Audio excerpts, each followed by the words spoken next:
This episode of Limit Break Radio is made possible by our generous Patreon donors, including Captain Failboat of Sargentanis, Shintasin of Ultros, Mesmerized Deo of Excalibur. Thank you so much for your support. If you want to support Limit Break Radio, visit patreon.com/Limit Break Radio.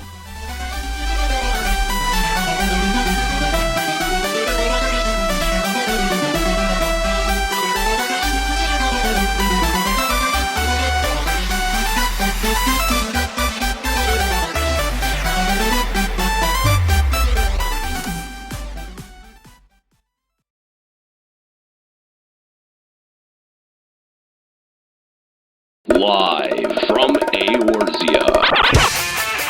Limit Break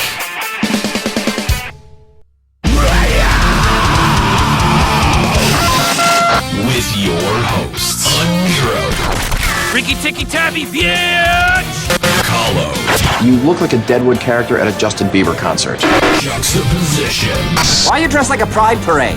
Ascalia. And Nika. What? LimitBreakRadio.com. 5, 4, 3, 2,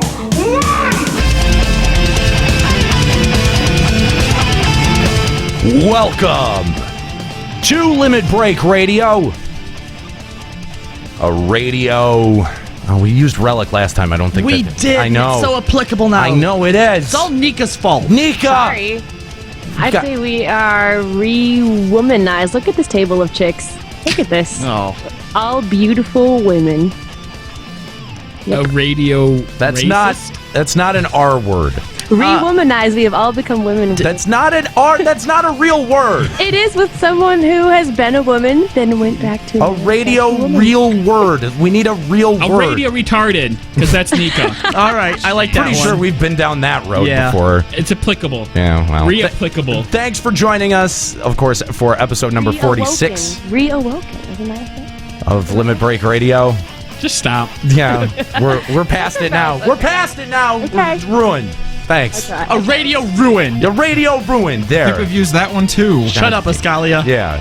You know what? There's only so many R words in the dictionary. Okay, I There's guarantee a lot. I There's a guarantee lot of there's them. more than 47. There's a lot of them. We haven't used I know. very many of them at all. Why don't we have an office dictionary in here? That just seems silly. Why? We would never use You that. think so? Yeah. Except No, now, we would never when use we need that. it. Would it include all of the stupid made-up words that we have to know how to pronounce too? A radio rappled. All right, let's do it. Okay. All right. It's just stupid. Rapture.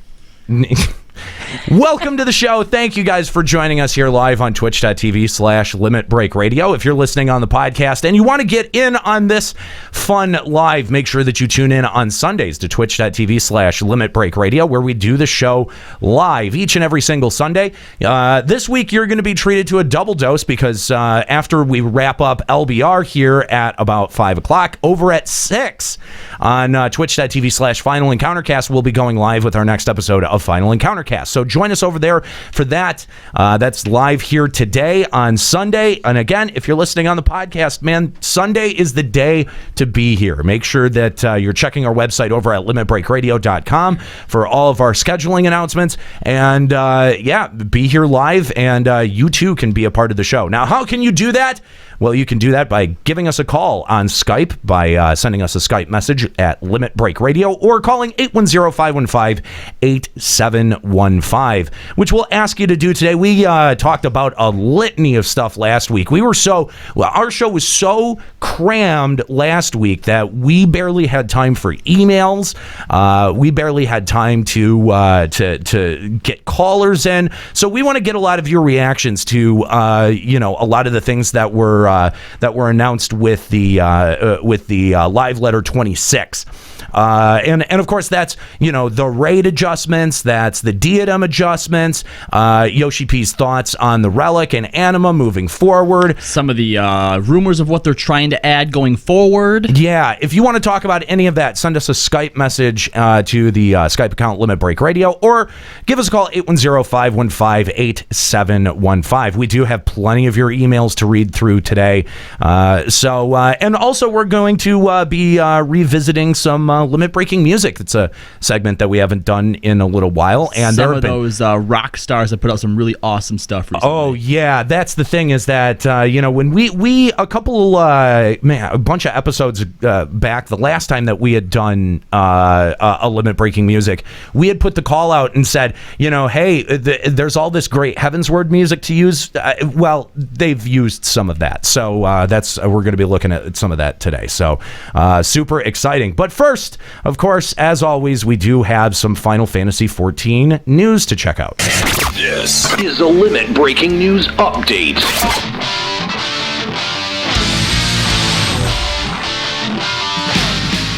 So, not a ton of news. First, we'll start here.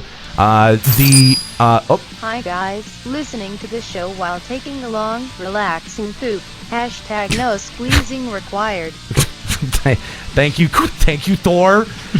I love how donations have now just they serve to derail us and just send us off into what. Interestingly, you always know when it's a Thor donation. Yeah, he has a very specific style to his messages. I feel like eloquence to it. I feel like he was trying to time it right over the news production. You almost got Good it. try. Yeah, it was very close. Good try, Thor. I'm gonna give you points for effort there. But all right, we've got the Heavensward soundtrack that's going on sale February 24th. With more than 60 tracks of your favorite songs from patch 3.0 and 3.1. Do they have a price point on that yet? Don't the soundtracks usually have like 12 songs on them? No. Well, dude, if you've looked at some of these soundtracks, no, like the FF14 soundtracks are massive. They are huge. Huge. I mean, they've been releasing them in parts so far, but it looks like they're going to put all the tracks together in one CD. Because the previous ones they release them like on a patch basis, or at least the albums have been named after the patches, right? Well, no, not necessarily. No? They've come out in chunks. What they do is they'll do smaller sort of EP style stuff for a couple of patches and release that as digital downloads through like the iTunes marketplace. But in terms of a physical package, there's been Before the Fall, there was the A Realm Reborn soundtrack, there was After Meteor. There was after. No, I don't think there was. It was called Before Meteor. Yeah, there was Before Meteor. There was the ARR soundtrack. Oh, right. And then there was Before the Fall, and those are the three. And then you've got the Primals, and you've got the Primals music and the piano. The remixes. The Astral Umbral. Yeah. So anyway, that's going on sale February 26th. No, I don't think that there is a price point associated with it yet, but I'm going to guess that since it's one of these Blu-ray discs, that it's going to be comparable to some of the other soundtracks if you bought those. No word on what if any exclusive item is going to be included with that, but yeah, that's happening. So if you're a big soundtrack collector like I am, that's definitely exciting news. So all right. Now we got to get to this, and there's no easy way to get right into this story. Very, very sad. EastEnders actress, as well as the voice actress for Yugiri in Final Fantasy XIV Heavensward, found dead with her 2 children in their garden home. This is just brutal, guys. Yeah. This is just brutal. I'm just gonna read. I'm gonna read from this. I'm gonna read from the story. We've got 2 stories. This first one is a little bit older, and then we've got an update for you. But 3 bodies have been found in the garden of former actress Sian Blake, or those of the former EastEnders star and her 2 children, police have confirmed. The remains of Sian Blake, 43, and her son Zachary Bilal Kent Blake and Eamon Ben George Kent Blake, 4, were found at the family's southeast London home on the 6th of January. A police spokesperson said that they had all died from head and neck injuries. Miss Blake's partner is being sought by police over the deaths. However, the BBC understands Arthur Simpson Kent, 48, has left the UK and has traveled to Ghana. Now, the second story is, of course, that Arthur Simpson Kent, 48, has been detained 2 days after the Ghanaian police began their hunt for him. So he did indeed flee the country and attempt to go to Ghana. This is horrific, guys. There's no way about this. It doesn't say, I don't think, in the article that we have here. But Blake had some sort of disease that was preventing her from returning to acting, which is why she was starting to turn to voice acting. Yeah. And oh man, this is just brutal. It really is. It's so horrible. I mean, obviously, in 2015 there were a lot of celebrity deaths, and a lot of them were accidental. And when you hear that, it's kind of like, all right, that sucks. But there's not really much more you can do or say about it beyond that. But when it's something like this, it at least for me, it sticks with you a little bit longer. Oh yeah, yeah. And I mean, to have it touch, and we hear about like Hollywood murders and shit all the time, and usually we're pretty far removed from that kind of stuff, unless you're a specific fan of that person. And of course, people like to make jokes and stuff like that. I mean, after Owen Hart died, I was a wrestling fan, and after Owen Hart died, dude, there was no shortage of Owen Hart jokes. But man, this is just sad. Well, just that her 2 kids also. I know, her 2 kids, 4 and 8. My God. Oh, that is just terrible. And that they all died from head and neck injuries too.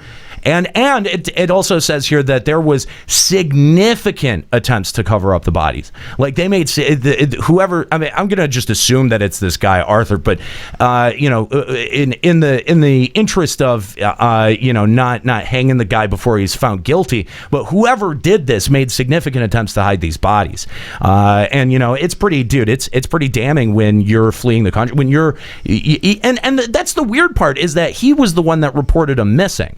And people have been speculating that he reported him missing to throw the police off the trail while he was tailing it out to Africa.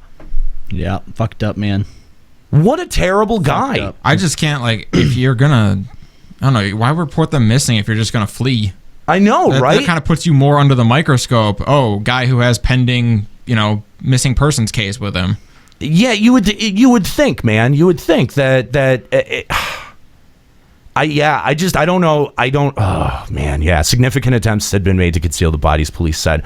Let's see. Detective Superintendent Paul Monk from Met's Homicide and Major Crime Command said that the police were continuing to appeal for any information about the movements of Arthur Simpson. Obviously, they got him. Ava Blake, Miss Blake's sister, has claimed that the former EastEnders star had previously said she wanted to leave her boyfriend. Ugh. I mean, real like if that's what they. It's so hard to even comment. It is. It's terrible. It's terrible. So it is. It's horrific. What a horrific crime. Yeah. I have no words for it. When I think it was you who first shared the story, in our host chat, and the headline that she was found dead. The first thing I thought was some type of accident or something, or you said she had she was struggling with some type of disease or something. Yeah. But yeah, for this that really knocked me off my feet. Yeah. And the fact that they found the boyfriend in Ghana. There's so much that stinks here. I think probably by his logic, like if he was able to get out of the country, he thought he was going to be fine. Yeah. What a piece of shit.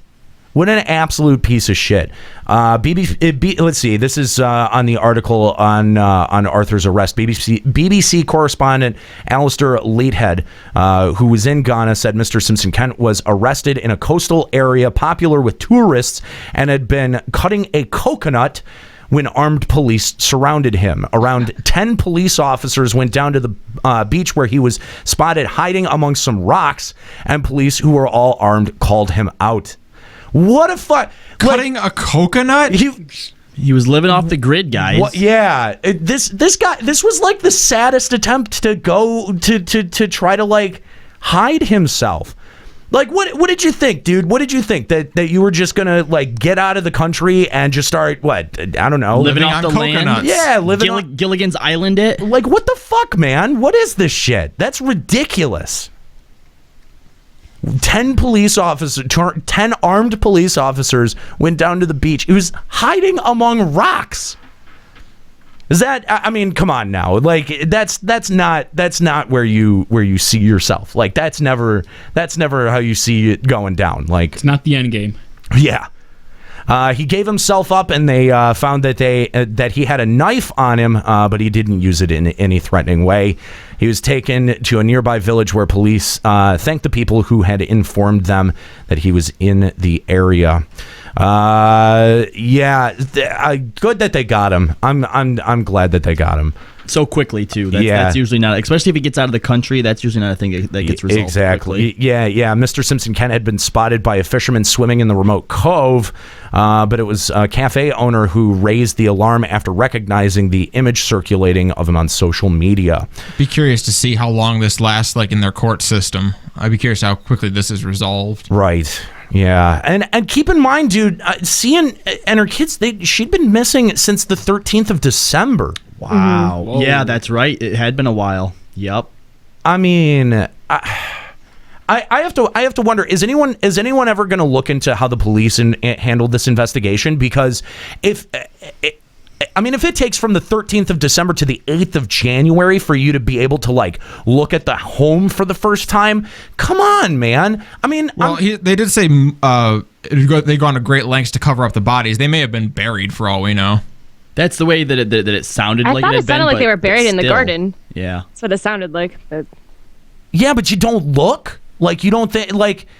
Like, come on. I mean, it's the first thing you're going to think about is going to be checking the homes, looking for bloodstains, that kind of stuff. Because you're not necessarily going to think, let's dig up their garden. No, but when stuff like this happens, obviously the boyfriend or the husband or whatever is always going to be the first suspect. Doesn't matter how innocent you seem, that's it. And yeah, to us, that's the first thing we look for, bloodstains, blah, blah, blah, blah, blah. But obviously, these are trained investigators, and they have other things that they would look for that they would see that normal people, including the guy trying to cover up, wouldn't necessarily think. Like, oh, hey, look, you've been digging in your garden recently? Yeah, right. Yeah. That's a fresh plot. And not only that, but like the guy got out of the fucking country. Clearly the cops weren't watching him.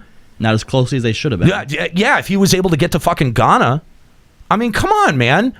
Like that's pretty bad. Like if he was smarter and was able to get, like if he got to Ghana, he was dumb enough to get to Ghana and then stay put. If he, you know what I mean? Like if they had really lost track of this guy. Yeah, the thing you have to remember too is in England, when they say the garden, they're referring to like the yard. Right. Well, same difference. I mean, I think especially because they were reported missing and there wasn't any reports of like blood or anything like that. They're probably looking for. Sorry, they were probably treating it as a missing persons case. I don't think they were thinking necessarily that these people were murdered yet. No, but even in a missing persons case, like there's got to be like, okay, well, like it just seems like protocol to like check the place that they live very thoroughly. This was their own home. Yeah, even if they didn't suspect him, if they're missing, you want to check the home for clues as to why they went missing. Yeah. So I think that this was pretty poorly handled. I don't think we have enough information to make that assessment. Yeah. Well, I would like to see, personally, I would just like to see that someone, like there's an internal investigation, that someone's being looked into how this was investigated. Clearly there's not much that you can do, but if the timeline goes from the 13th of December to the 8th of January, that's a significant amount of time. You can't just ignore that, dude. You can't just ignore that. I mean, that's the thing, is that, you know, police get a pass on this shit all the time. You know, like, at your job, do you think if you committed as big of an error that you know, wherever you work would just be like, yeah, it's fine, don't worry about it. Yeah, you know, this box of shit that should have been on the sales floor has been sitting behind behind the desk since the 13th of January, and we're going to put it out on, or the 13th of December, and we're going to put it out on January 8th. Like, no, are you kidding? You'd be fucking fired for that. Yeah. Who were the detectives that were investigating this shit, man? It's man. Again, poor Sian Blake. Poor Sian Blake. I feel terrible for her. I feel terrible for her kids. What a terrible person to do that. Visenya points out something too. If there was some type of history of abuse or, you know, friction between her and her boyfriend, and, you know, she disappears with the kids, right? It could have been assumed that, you know, she had up and like fled. You know, trying to get away from him. So yeah.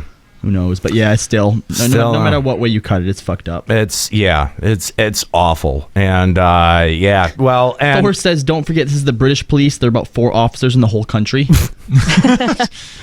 But it's just an awful story. And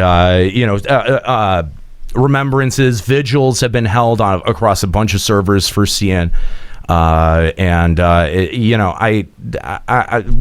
have to wonder what Square Enix's move is now. You know, a lot of times when stuff like this happens in MMOs, the company will move to erect a memorial, like a permanent memorial in the game, and that's happened for like prominent players of other MMOs. And you know, I think it would be nice, I think it would be nice if somehow she was memorialized in Eorzea. Mm-hmm. I mean, you know, the fact that this was her first foray into voice acting, she did a great job. I mean, I always liked Yugiri's voice. Yeah, and we should be specific that it was Yugiri's voice in Heavensward, because many voices did change between A Realm Reborn and Heavensward, and I don't remember her having all that many lines in Heavensward. I'm wondering though if she's already pre-recorded like future dialogue. It's possible, because that does. I mean, it depends on how much of the scenario that they have written, but you know, it would be nice maybe at the end of 3.5 on the credits to get a in remembrance, or I even think, I mean, like, since this is such a big visible thing and so many people are shocked about it, I just I think that a monument somewhere in the actual world itself would be fitting and would be appropriate. I thought it was cool if they named a character Sian or something, like an NPC. If Yugiri introduced us in a future expansion to an NPC named after her, right? That'd be nice. Really cool. That would be really cool. I think Yugiri's only appearance so far in Heavensward has been when you're saving Rauban. I think you're right. Yeah. I think you're right. Mm-hmm. But when something like this happens to our own, I mean, it is important that we remember and we grieve and we mourn in the way, you know, like I'm sure that not, I mean, maybe there are some EastEnders fans out there. I don't know. I've never watched that show. It is apparently the biggest and longest running. I think is what I'm told. It's one of the most popular soaps. Yeah, biggest and longest Europe, running right? soaps in England. Right. But I mean, you know, she did contribute to this game that we love and so much. I was actually really surprised that a lot of the articles that weren't gaming sites actually listed her credits on Final Fantasy XIV. Yes. Well, I mean, that was the most recent thing that she... Yeah. She's probably still contracted with them, so then that would make sense. Yeah. Oh, man. Just so sad. So sad. Of course, our hearts go out to Sian Blake's family, and just terrible. And I'd love to see something more permanent attached to this game that remembers her in a great way. Yeah.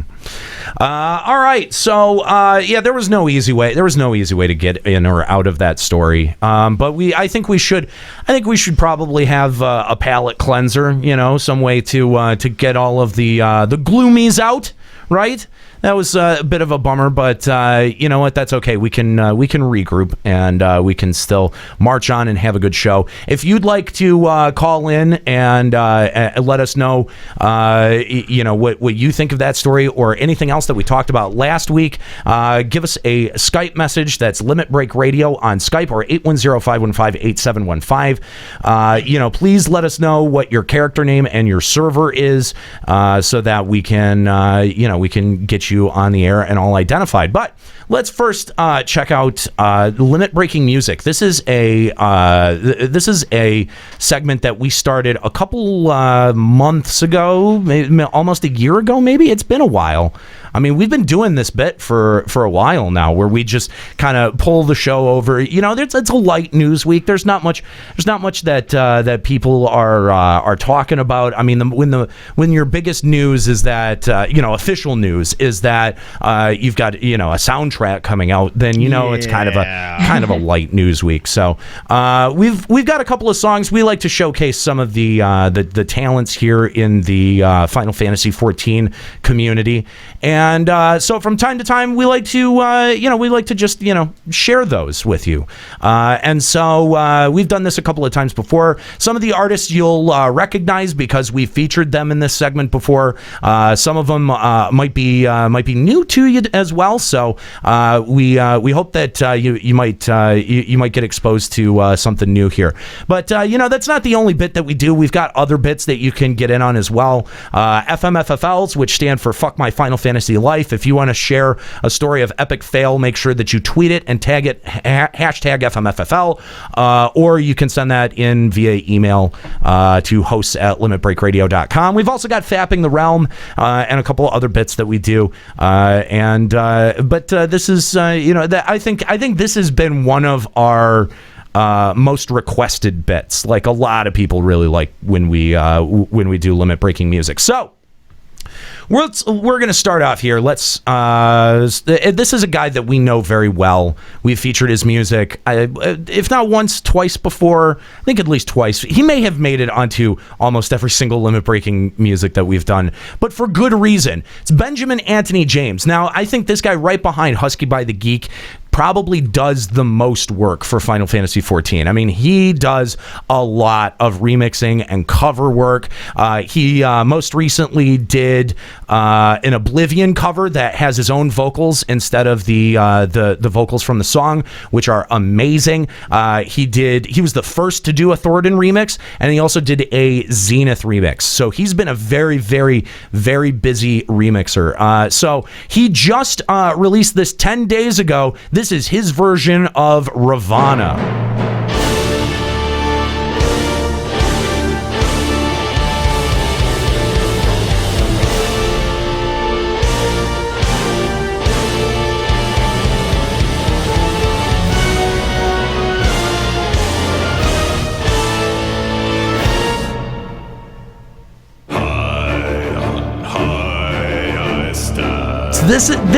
At first, this disappointed me a little bit. I'm not gonna lie, because I really wanted vocals other than the one that's in the game. Right. Yeah. But I mean, I think it makes up for it. I think it makes up for it a little bit later.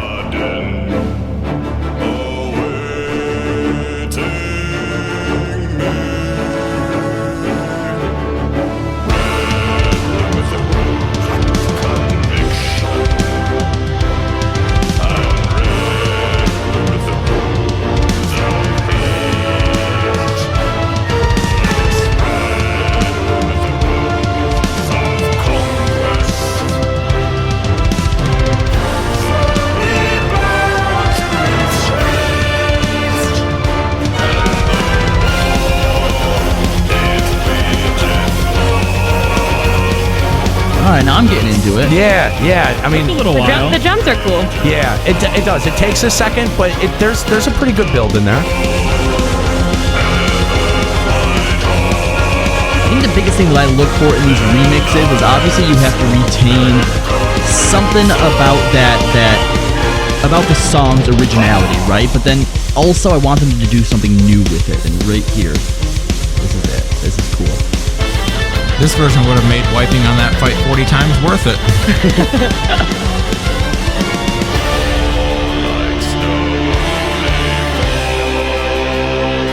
Yeah, it's way better. It's way better when you get the guitar behind the vocalist there.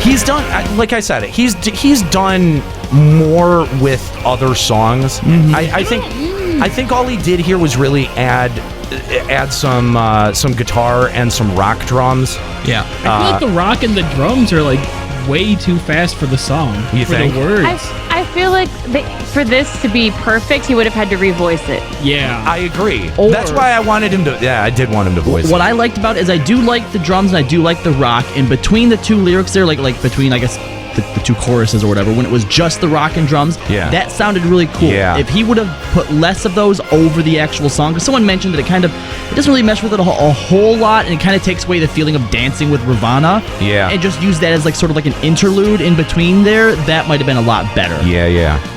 Would have given a nice juxtaposition. I like that.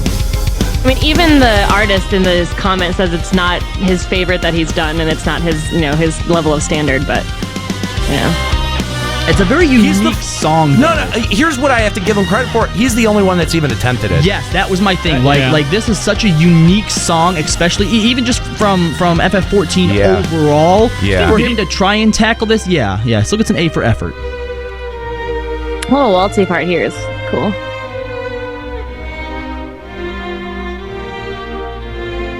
Part at the end sounds like a waltz way more than the rest. That was cool.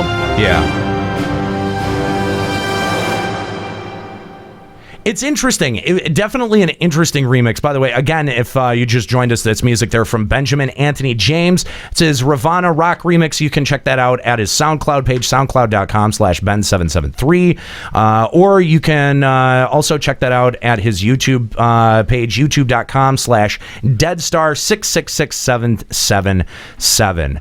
I agree. It's maybe not his, but I struggled because the thing is that I did want to feature Heaven's Word music on this, not strictly Heaven's Word. I thought honestly his cover of Oblivion was way stronger, but yeah, if he had, even if it had been like metal vocals, like scream or that growly, would have been cool. I would have been super into that. Mm-hmm. But still, nice job from Benjamin Anthony James. I'd also like to see somebody go the complete opposite way with it, get like a chick to like voice them really high and see if they can pull that off. I volunteer. All right, do it.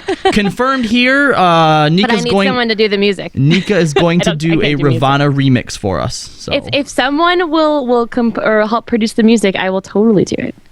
But I can't do the music by myself. It sounds like, I don't know, it sounds like Benjamin needed a little bit of help on that track, so maybe you might want to reach out to him. Maybe get in contact and see if he can give you the track without the vocals. Well, then that's just stripping out a lot of the track. I mean, because he was leaning heavily on what already existed. That's why I think he didn't redo the vocals. True. It would have been a lot more work too. And then if it didn't pay off, like if he listened to the final product, he's like, nah, fuck this. Right. And scraps it. That's a lot of time down the drain. Dude, right? Yeah, he did. He played it kind of safe. It was just weird hearing that track without having it restart every like 70% or so. And then it restarts. Yeah, that's what was missing from it, I think. Yeah. All right, so here's another remixer that we've featured his music on the show before, and it's hard to know how to identify. We call him Merciless because that's when you strip out all of the weird lead speak. Yeah, that's what Merciless 420 swag. Yeah, right. No, but it's OX Merciless spelled with Threes for ease. Yeah, XO, and they've been doing a couple of remixes here and there, some interesting stuff. Recently did a remix for Pharaoh Sirius Hard, which is all right, but I think that this one is a little bit better. And so far, no one has touched the Alexander music. This has been which is insane. I know, it's so great. I know, everyone loves it. It's the only thing about Alexander I'm not tired of. I know, and that's why I wanted to play this. So this is Merciless's Alexander cover.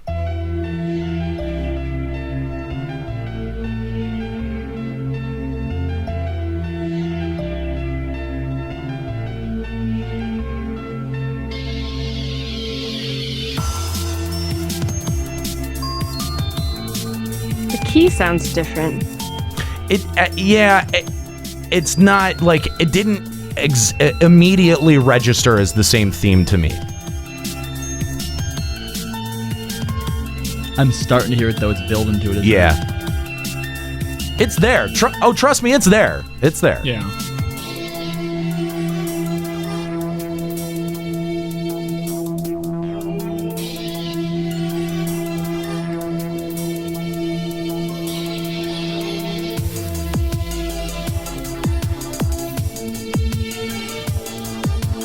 Very chill. It is. This was the same person who did the that really laid back Leviathan remix. Mm-hmm. I feel like this guy would be cool to hang out with. He's got to be a very relaxed person. Yeah. It's weird because to my musical ear, I feel like there's some flats thrown in there that weren't there before, and it's off-putting. I'm not sure. I don't know. It sounds like I should be like really agitated. You sure that's just not your experience with Alexander? Maybe, but there's a couple notes that just feel like icky to me. It's definitely a lot. It's like 2 or 3 notes. It's a lot different from the original one because what I remember, especially when you drop down to the boss and that music first starts, it's like a big like ramp up, like really like revs you up for the fight. Yeah. And this one's just so like laid back. Yeah, it's different. He really took it in its own direction. That's what I appreciate about this, is that he did not stick very closely to the source material. Whereas, Ben with the Ravana remix, that stuck very, very closely to the source material. He's just off in his own world doing his own thing, and I like it. I mean, maybe it's just because it's a different instrument, so the notes are standing out differently to me. But yeah, because it is definitely in there.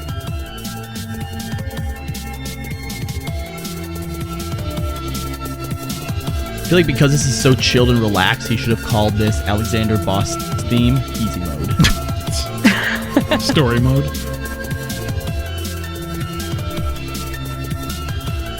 Well, technically normal mode is story mode, so.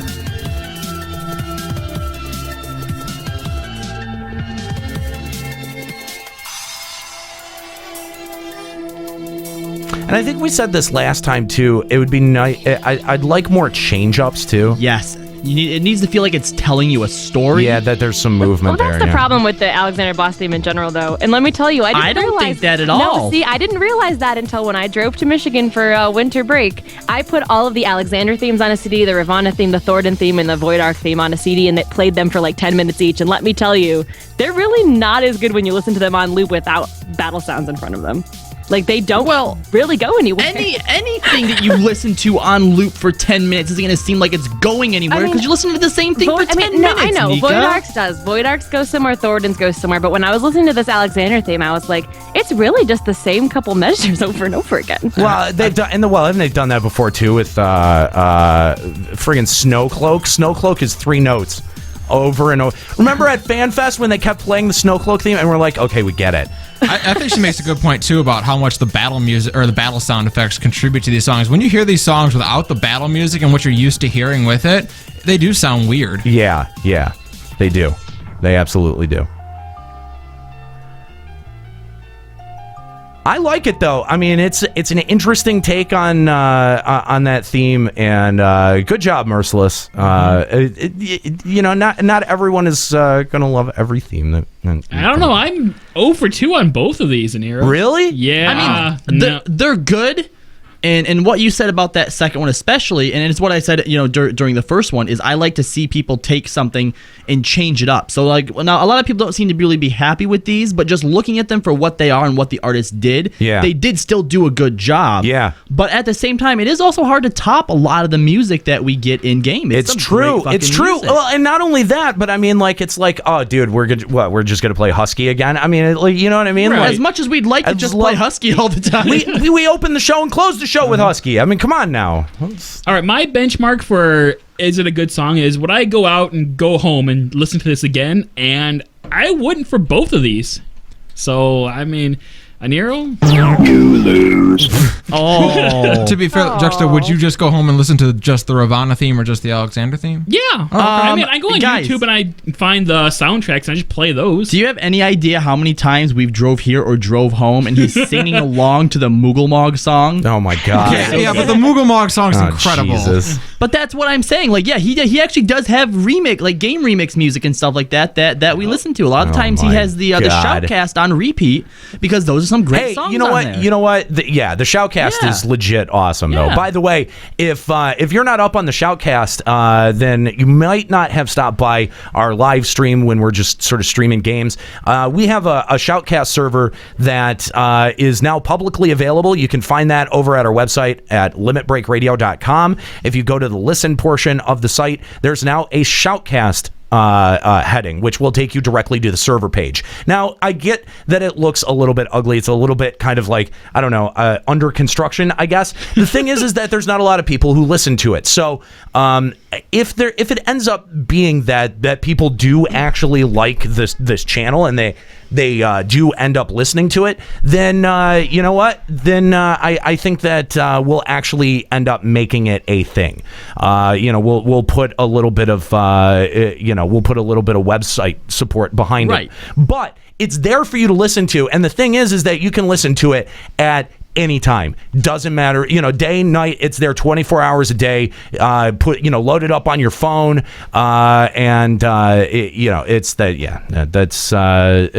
a cool thing to take with you. Yeah, and I have to give it to Nero because for a week solid, he put a lot of work into weeding out a lot of the I don't want to say the bad stuff, but the stuff that's not as good as some of the other things. And the queen. Yeah. And I mean, I don't know how you do it or program the board, but whatever little algorithm thing that you did to make sure that that the music is broken up really good and you get a good variety of video game music while still sort of having a Final Fantasy feel to it. I really, really, really have to commend you for that because thanks, man. It's very, very rare that a song comes on that I wish I could skip, and in most cases, I mean, you have what like 30,000 tracks, 40,000 tracks. Yeah, something like that. It's ridiculous. Obviously, if something pops up there that doesn't belong in there, you're only human and drunk a lot, so we can't hold it against you. That is true. I am drunk a lot. Yeah, we'll talk a little bit more. About being drunk a lot. About being drunk a lot. Or are we going to address that? I don't know. Do we need? I guess if we have to. We're gonna have an intervention.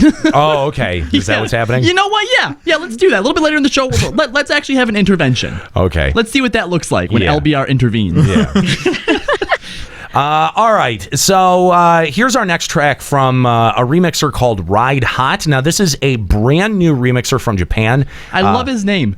Just because he's from Japan, and his name is Ride Hot. Ride Hot. Now, the reason that I didn't play the Knights of the Round version from Benjamin Anthony James that he did, that was very good, is because I wanted to play this version of a Knights of the Round remix, because I think that this takes it in an entirely different direction that the other two didn't take it in, and this is just I dig the shit out of this. So he doesn't have a website; he just has a blog. You can find that at Hot Ride Site. wordpress.com. We'll also have a link to his YouTube channel. This is literally the only thing that's up at his YouTube channel. That's how new this dude is. You know who this dude is? Who? He's a reverse weeaboo. It's Ride Hot. Like in America, right, or whatever, we get people like Ryuichi who make like weeaboo names. Yeah. In Japan, they get dudes who He's make part Japanese. You can't sell that. who make American sounding names like Ride Hot. And I don't know what the word. true. I don't know what the word is that they use over there for them, but we're gonna call them reverse weeaboos. Okay, all right. Reverse weeaboos. So this is from Ride Hot. This is his version of the Knights of the Round. He's a Westaboo, someone in the chat says. I love it.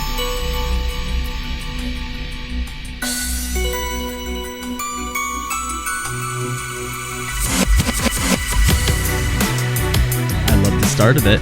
Yeah. Taking us so far. Yep. You may have redeemed yourself.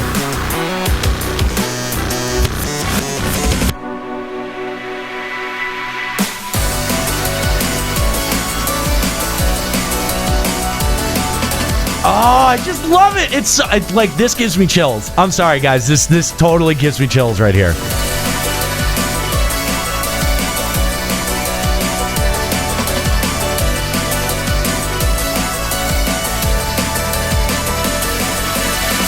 Frosty Betrayer saying diss my jam. Oh, I like this right here. It's so good. I was waiting for something a little bit harder to start. Yeah. There's movement in this one. Which there has to be for this song. Like, even if you're doing something different with it, Yeah. Just based on the content this is coming from, there has to be lots of movement. No with this. way you can slow this song down. Absolutely.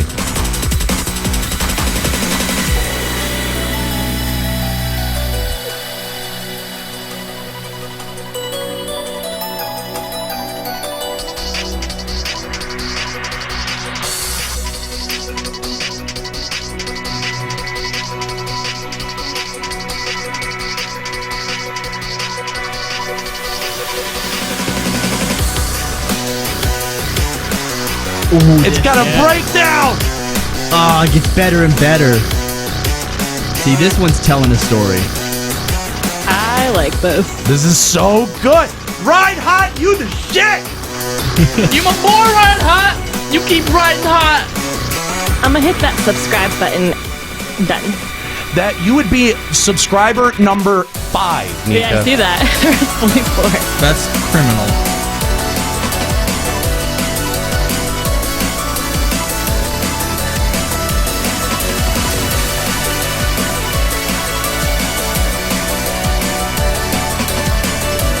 This is my favorite song we've listened to on Limit Breaking Music. This is just making me sit it literally in my chair and just jam out. It's Yeah. fucking amazing. I think he could have went even harder with it, though. I wouldn't have minded that. You think? Oh, yeah. Yeah, I think so. I like how it smooths out here, Oh, though. no, yeah. Like, it definitely has a very smooth, like the word that it's making me feel that like there's this underlying melody that's kind of like twilighty. Okay. Right? All right. Yeah. Yeah. Twinkly. You hear it, Yeah, right? I hear it. Yeah. And I think if he would have put in a little bit, or you know, on either side of it, you know, something a little bit like harder, or maybe a little bit more bass, that would have helped really like spread that out. And, Yeah. and I'm gonna use it again. I'm sorry, but put a really great juxtaposition in there between those two things. Oh, Good word choice man. again. Oh, dude. Oh, Ride Hot. Ride Hot, killing it there on the Knights of the Round remix. Make sure you check that out. Seriously, go sub to him. He's got 5 subscribers. 5. That's criminal. Go to YouTube right now. Ride Hot, Knights of the Round. Look if he it up. Suddenly It gets is shit tons of subs. That's Give going him just to like 1,000 encourage subs him. and see what happens. That's going to encourage him to make more songs. quicker. Exactly. That's the thing. That's what we've learned about this bit is that if you know, like whenever we send a bunch of people, like Resolution is a band that we've played a couple of times here in this segment, and they've taken notice because people have started to like pay more attention to what they're doing, and they were like, oh, dude, thanks for talking about the songs and stuff, and then they end up making more songs. Like they said thanks like to us or something. Yeah, that's so cool. Yeah. So I mean, honestly, Well, he has 14 subs now. Go, guys. Go. Seriously, there's 223 of you watching right now. If there's not at least 100 people subbed to his channel by the end, you guys are the losers. I'm going to tell you. You guys are going to be the losers because he's, who knows if he's going to make more music after that. Akuma Sensei says Ride Hot sounds like an Autobot. Oh, thank you. Dude, Ride Hot with that Knights of the Round remix. So awesome. Now, this is another one. There's been a surprising amount of remixes that have been done for the Lost City of Amdapor. Did you know that? Why? I know. I mean, great music, but that... I don't know that it is. You know, it's been a while, actually. I'll be honest. There's not much going on in that musically. But this one kind of caught my attention because it's a little bit different. It doesn't just kind of sample it and put it into a different it just sort of like, I don't know, it sort of does its own thing. So this comes to us from NPC, who is a video game remixer. He's pretty well known on YouTube. You can find him. He's done remixes for Chrono Trigger, Undertale, FF7, Cave Story, Double Dragon 2. He's got this really kind of chaotic, glitchy style. It's sort of like glitch hop a little bit that I really, really, really love. And so here's NPC's version of The Lost City of Amdapor. Now do you remember the music? Yes, I do. It's not a ton going on, right? I remember it, and I'm not particularly happy about it. Yeah. I just want to beat up a Wamura. That didn't makes me think of Juno. Yeah. That's not a good way to start this off. Yeah. Just doing it after this dungeon, I freaking hated this dungeon. The dungeon itself is okay. I didn't like this one. Really? I was always bored in this dungeon. Ooh, what's that? Oh, it's gonna do something cool. Yeah, this is the glitch hop style I was telling you about.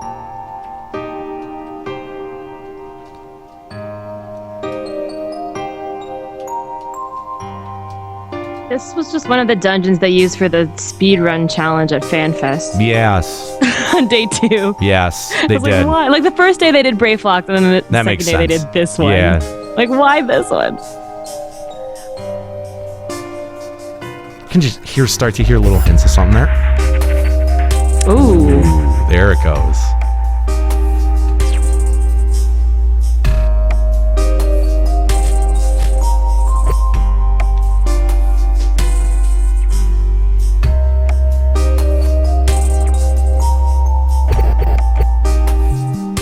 All of those little like digital interruptions are supposed to be in there. That's like his like thing. I do like it. I feel like this is a song that's hard to do much with. So for what this is, I think it's pretty good. If I remember correctly, I think it's got I think there's movement in this one too. So just it's another very chill one. It is. Piggybacking Well, the off song what itself Callow is said, pretty chill. this song sounds like FF11 music, not necessarily just Juno. It sounds like FF11 It does. music. Yeah, sure. I'll grant you that. There's some Mizuta inspiration in here. I will grant you that.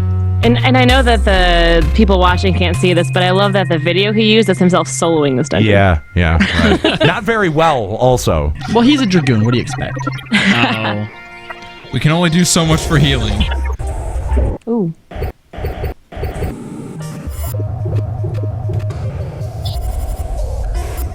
Normally, when I hear this kind of like glitch hop stuff that you're talking about, normally what comes after is like a big build or just like a sudden that's not happening. Crash. Yeah. It's kind of throwing me off a little bit. Yeah.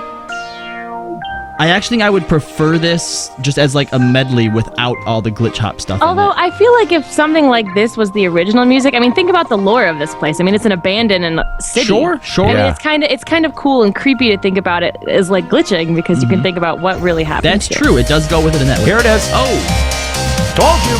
It needed to get to this a lot. Okay, fair. It needed to get here a little quicker, but this is great. This part is awesome. Yeah. I like this part. See, that's what I was talking about. This is what I expected after one of those glitches is for it to just After that take last off. really long one, it should have went into this. Yeah, I agree. Yeah, someone's just like, I'm not feeling. Holy shit! Never mind.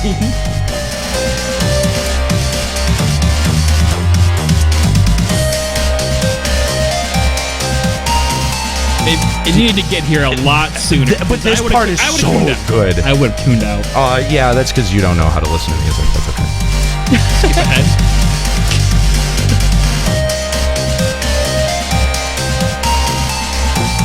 The chat's like, this is where we got the Diablos. We're finally at Diablos.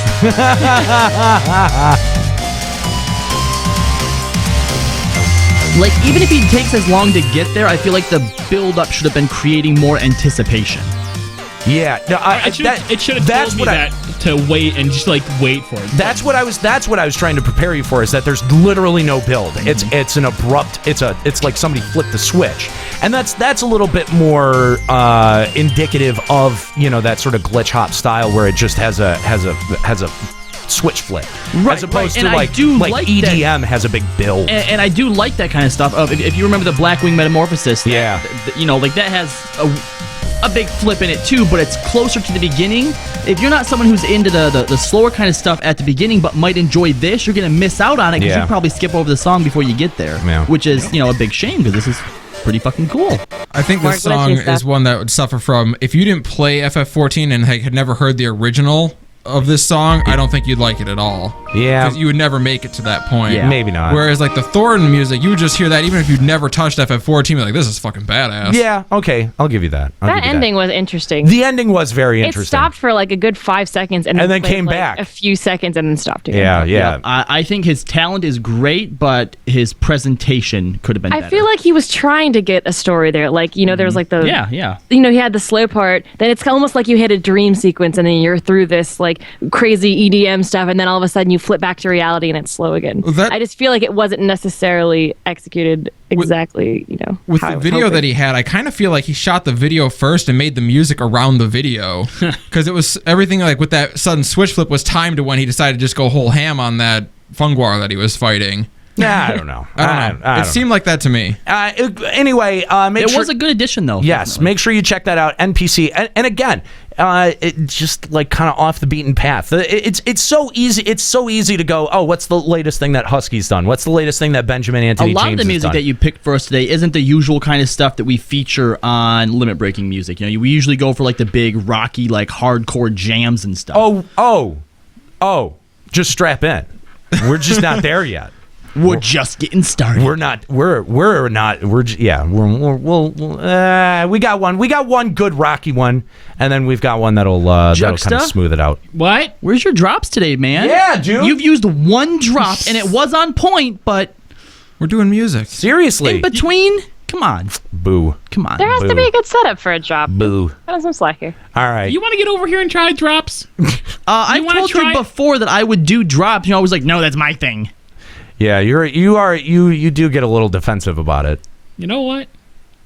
All right, so here this next track. This comes from we've talked about this project a couple of times during this segment.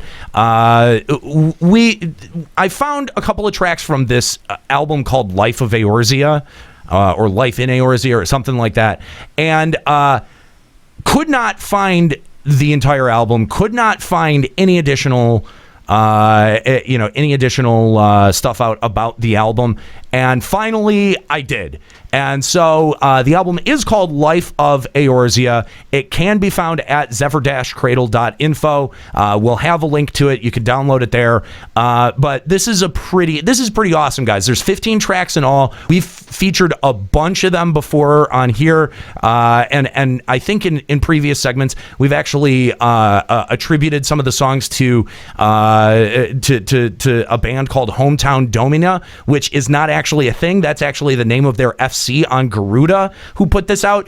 But it's distributed by Zephyr Cradle, and there is some really cool stuff in there, including this track by Aki Toki, who I think, if I am understanding the translated website correctly, his performer name is called During the Fall. And here we've got a track that he calls Silver of Kiyotori and Flying Auction. So let's check that out.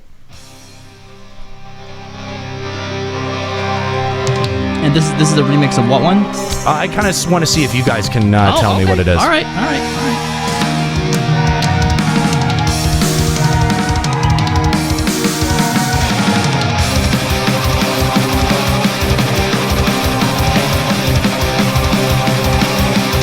Garuda, is it? It sounds like more than one. It is more than one. It sounds like there's acid in there. Is this place in Chrysalis? I don't think so. No, part of that was Ultima's music, right?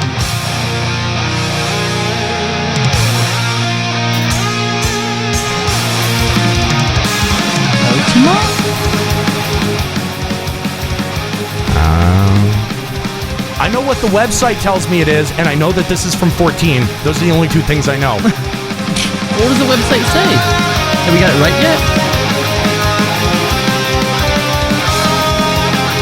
This part's different. What is this? Melcafera says it's T9. T9. Yeah, T9 is definitely in here.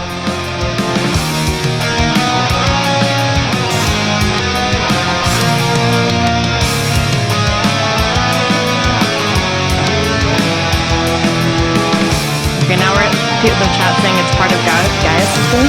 So, okay, so on the website it says Silver of Kyotori and Flying Auction are the name of the original songs. I don't know what those are, but then it also says Rise of the White Raven is... That's what people in the chat are saying. Yes, that is the part that I could identify. I'm not sure what the other stuff is.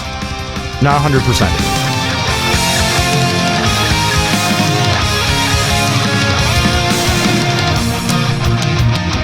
Lion MX says Gaia's theme is Rise of the White Raven without lyrics.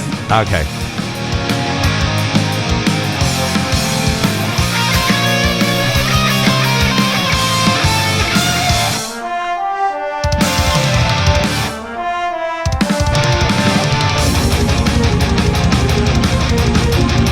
I can't believe that this has been floating out on the internet for when did this come out?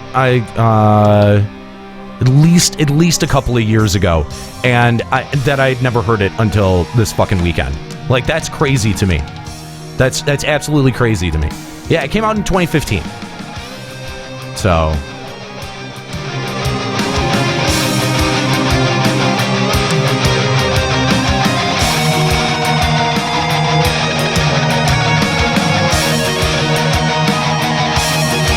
Yeah, aren't those vocals from T9? Is that what that's from? I know, I do recognize some of this from T9, for sure. I do like these hybrid songs where he just picks a few songs he thinks sound good together. And just kind of like medley them together. Yeah, it's really impressive.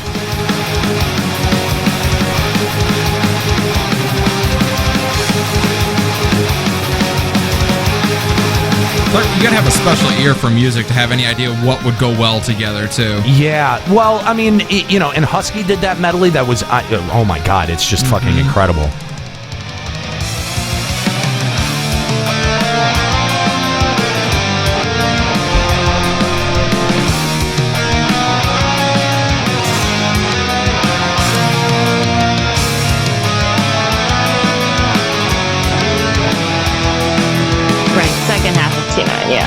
So this must just be a T9 remix? Okay, well, then that's what we'll call it. We'll call it a T9 remix then.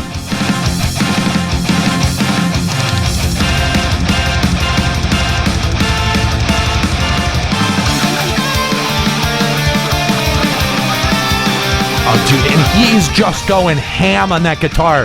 He's just fucking wailing that thing.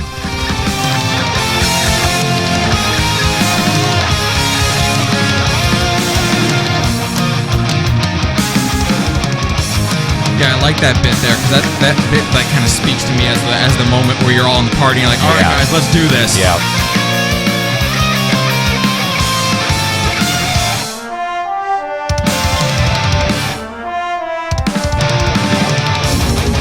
I like the horn part there where the rest of it cuts out. It's got so many little like anytime you can effectively like use brass and just like kind of shield it in the background, it's always great. I've always loved like ska music when they use brass.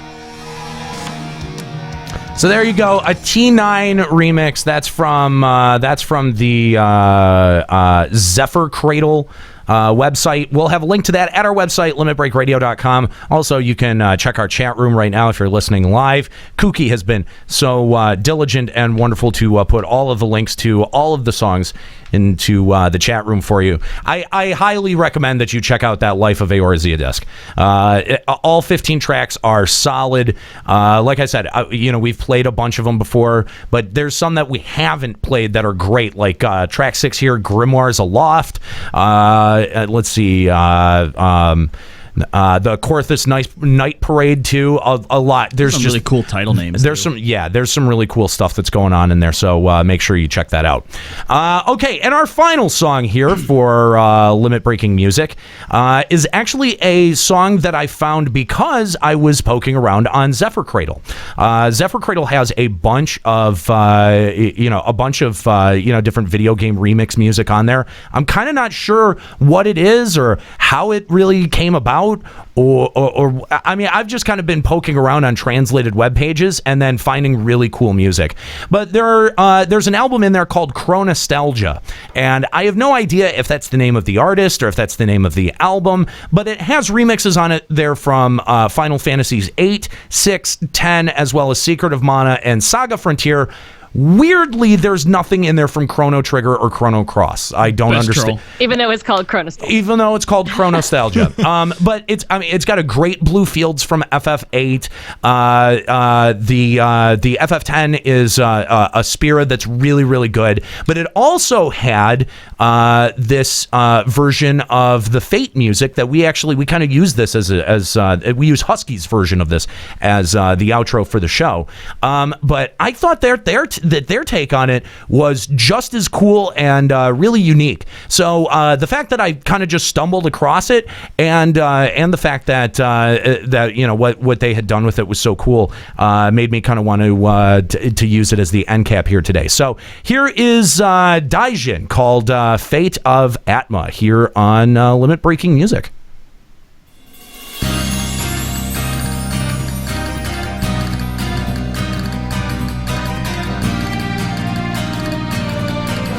Vamuala flamenco feeling. I know. I'm like, I want to put on some dancing shoes and start tapping around. Yeah, I mean, it's a totally different vibe. Totally different vibe from the actual song. Totally different vibe from the takes that other people do on I'm it. getting an FF10 vibe from the start of this. Okay.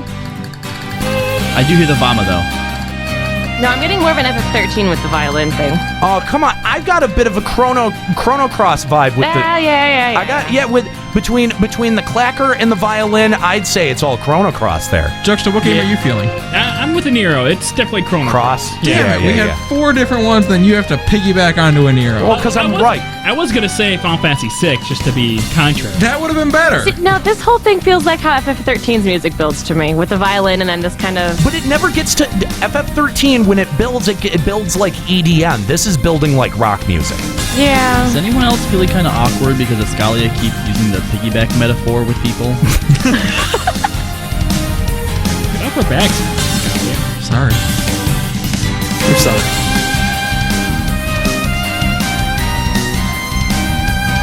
I'm gonna go with Niga. I hear Yeah, doesn't it? Because I mean, a lot of 13's music had that violin, and then it would build up to kind of the Now, drums. granted, I haven't played any of the Chronos, so I might also feel those had I played them. Yeah. Actually, you know what? I'm really feeling a Final Fantasy 14 theme going on right now. Jesus. Throw something at him. Chrono Cross's intro had a similar feel to this, but I feel like the rest of the music, not necessarily. Time Scar. Yeah, Time Scar was very, very similar to this. Yes. I'm so used to our Husky version of this song by this point that it's just, this is so jarring to hear. It is. Yeah. It's so different. But I like the take on it though.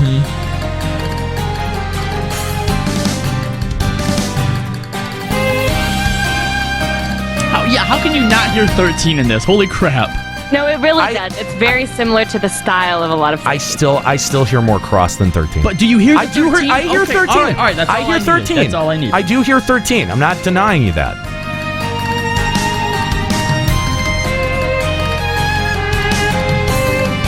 This is a song I'd like to listen to in the car while driving. Yeah.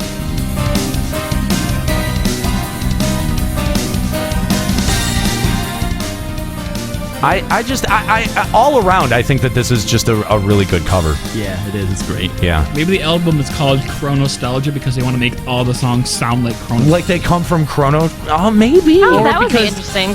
Chrono means time, and it's just like nostalgia from just anything before in time. And it'd be kind of counterproductive to have a song from Chrono Trigger or Cross on an album that's supposed to That's sound already like. trying to make that sound interesting. I never thought of that. Are you serious? That's like the first thing I went to. I didn't totally say it didn't 'cause I think of thought that. it would be stupid. No, I totally Juxta didn't has think a of good that. idea. Good job. You had one. And I thought it was a dumb one.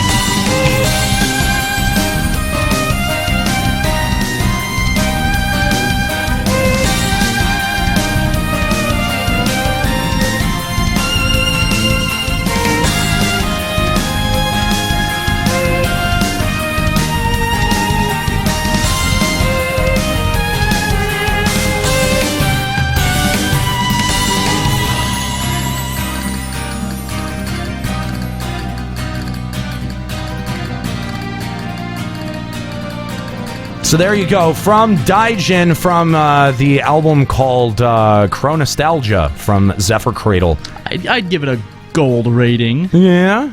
Yeah. Because it's a Fate music. Ah! You are not the first one to use that joke. Frosty beat you to it. Nice try, though. Okay, You trying to steal people's jokes? No, I wasn't stealing people's jokes. I give credit for jokes where jokes are due. You stealing jokes now? Look, I'm a thief, but I don't steal jokes. Okay. I give credit. I don't know about that. I give credit. I don't know Sorry, about Frosty. I didn't mean to step all over you, man. So there you go. That's limit-breaking music for this Holy week. shit, you geeks are badass. Okay, that was a weird drop, but sure. That was a weird drop. Because they're... Fuck you guys. Because they're good at musicking. Oh, God. All right. So, thank you guys for checking out Limit Breaking Music. And, of course, support all of those artists at the various links that we've been providing in the chat room. We'll also provide links at our website, limitbreakradio.com.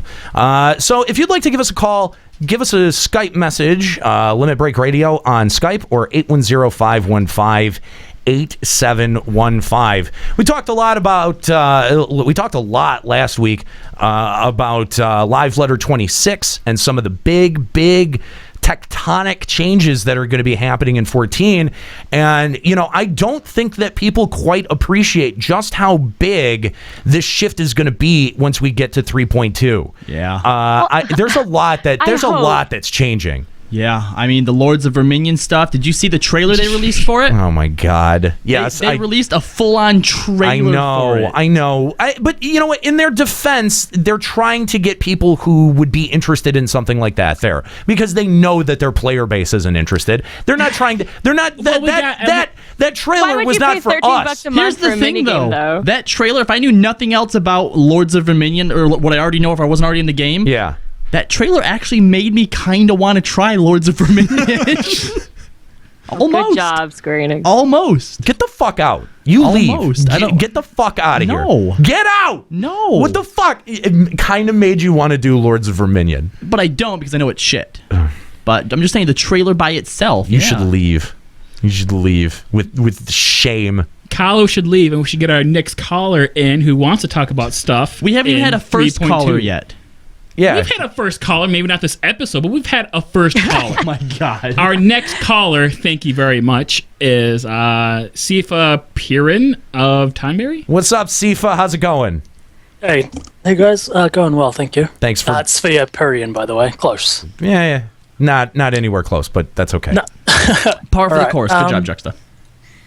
Right, I'm wanting to talk. It's probably going to take a while, so feel free to interrupt me at any point.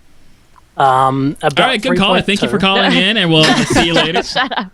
Okay, 3.2 from the perspective of a min-maxer and what it's going to mean for us and what's coming up. Okay. All right. So, well, because now before you get into it, though, something that should be mentioned is that I think min-maxing is going to change quite a bit, just because gear structure is going to be changing so much between Precisely. between the crafted gear stat changes, the changes that they're going to be making to the materia system, and then on top of it, the additional changes that they're going to be making to possibly the output of diadem as well as raids. 3.2 looks like it's going to be a really big, massive upheaval in the way that people think of and try to collect gear. So, just thinking about that's really kind of like what we're looking at. So, I assume that you're speaking as a min-maxer. So, as a min-maxer, what are you looking at in terms of these shifts? Right. The first thing is that what we know about the gear that's coming out, crafted, tome, and raid, can all be melded. Right. Tome and raid gear can have only the slave slots melded, and only secondary stats in those. Right. Crafted gear can have main stats in the safe slot and can be over melded. Okay. Right.